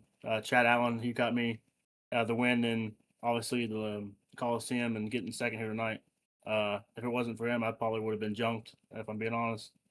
Just thank you guys for putting it on the show and broadcasting for us, and the admin team really got everything organized for the events so far. So everybody over at MRL, I mean, the Instant Racing League, they're really organized, and hopefully we have a good long season. I thank you, Michael. Michael Wade with the second place finish, everybody. Congratulations to the driver of the 16, but we got one more up on the podium. That is your winner, Christian Barnes. Well, Christian, it's Gavin Morgan up in the booth here. I only have one question for you as we enter Sofa News victory lane, and it's, are you simply unstoppable, sir? I am doing my best to be. Three-time champion, won in each series last year. You show up here, qualify 15th. Everyone's thinking, we got this Christian Barnes guy covered. No big deal today until you come out here, lead 18 laps, and win the race in what was a very dramatic finish all the way to the end. The strategy was perfect. You worked well with the 50. Kind of walk us through your day today, because you didn't really show up until the latter half of this race. Yeah, it took a little bit for me to figure out this truck and how it handles. And it's a setup and all, and it's not the exact same as the fixed setup. So the truck was like really wiggly down the straights, and when you got pushed, it felt really light. So it just took me a little bit to kind of get used to the truck and being pushed and actually pushing people. But once we got like halfway, I was able to kind of figure it out. I was able to work with all sets of people, um, and I mean, I was pretty much able to work good with most of those guys, and uh, I was luckily able to be up there towards the end. Was able to pick the right strategy with pitting early, getting out of the pack, and we are just able to make it work. So tell me about pitting early. Obviously, you guys pit well early in that last section there, but how did you decide that was the move to make, and how did you get drivers to go with you to make that move? Yeah, me and a few guys were talking about it. I had one in an iRacing chat, and then I had another one in a team chat, and we're all kind of discussing it of if we could get to the bottom, or if we wanted to get out of the pack, because we felt like if we get out of the pack, we can push much smoother, not have to worry about anybody to our inside or outside. So we're hoping that it was just going to be four of us, but a few more guys saw that we were pitting, and they, I guess, had the same idea of getting out of the pack. So me, King, Henson, Brett, all of us guys were deciding to pit, and I think like two, three other guys joined us. So um, we just knew that if we get out of the pack, we'd be a little bit safer and could possibly run faster times. And luckily, we were able to do that, and we're able to actually come out at front when everyone else pitted. That seemed to be the right decision. Obviously, propelled you to the win. Last question here. You had to defend quite aggressively those last couple of laps with the different pushes, the different moves. Can you walk us through it all, maybe the last two laps here, and what you had to do to secure this win? Oh, it was insane. I didn't know what lane I wanted to block. I mean, the outside seemed like the best all night, but at the end there, everyone's pushing harder than they pushed all race. So any lane that I saw had momentum, I just had to take it and hope that I could take the bump. And luckily, I chose the bottom, and I got a really good push from Wade. I know he didn't want me to win it. I know that he wasn't truly trying to help me, but his push definitely was able to get me out there and clear. And I just had to hope that he did not get clear coming out of 4. And luckily, he didn't get clear just enough time. And luckily, I was able to, be a car length ahead of him by the time we got to the line. A lot of things working out for you tonight to be able to get this win. Who do you want to thank? Who do you want to shout out? You've already mentioned a bunch of drivers, but let's go through that list again. Who do you want to thank, and who helped you get to this big win here today? Yeah, I want to thank my team, Waterfirst Racing, with Gavin, Henson, and Brett. I also want to thank Zachary King because he in the 50 was pushing me a lot this race, and I also want to thank Gavin one more time for making my paint schemes. I really like them, and yeah, that's about it. Awesome. Got to give a big shout out to Downtown Auto Sales for, of course, sponsoring the league and the race. Tier 1 setup shop for the setups that we're all running, as well as Pest Busters for the affiliate sponsorship. But I got them all for you. Don't worry, Christian. I got them for you. But congratulations nonetheless on the win here today. And we will probably see you for the rest of the season, I would imagine. Yes? Trying to defend that ground? Sure. Absolutely. Awesome. Well, we'll see you next time out here, Christian. Congratulations. Winning the Downtown Auto Sales 250. And that is about going to do it for us here at V-Speed. Gavin, final thoughts. What a race, Morgan. We saw a pretty chaotic early race, but the second half of the race was clean for the most part. And at the end of the race, we had a green flag run, long enough for green flag pit stops, long enough for strategy to come into play. We got to see one strategy prevail, and chaotic racing on the last few laps that led to a wonderful finish. So basically Daytona is what you're saying. Just a great race throughout. I got to give a big round of applause to every single driver in this field. This Downtown Auto Sales 250 here in the Downtown Auto Sales Truck Series by Pest Busters and Tier1SetupShop.com was an absolute banger. This is a highlight reel race for the Mystic Racing League. And I want to thank every single driver for putting on a fantastic show here this evening. I also want to give a shout out to every single person in chat, whether you were watching, whether you were communicating with us. Thank you for the support. Thank you for the time, spending your Friday nights here with us, watching some racing here on iRacing. But that is about it for everyone who makes this thing possible. Everybody at V-Speed, Bradley, Adam, Eddie, Logan, and everyone else behind the scenes, all the other commentators and producers. For everyone here at the Mystic Racing League, Brandon Willard, all the other admins, all the sponsors that rolled in the bottom corner that you saw all night long, all the other affiliates, and everyone who makes this thing possible, drivers, fans, all of that. Thank you very much for the opportunity to be up here. It's a lot of fun. We got a great season ahead. For Gavin Grubbs, Dougie Beard, our camera maker, I've been Morgan Cook. We'll see you next time right here on V-Speed.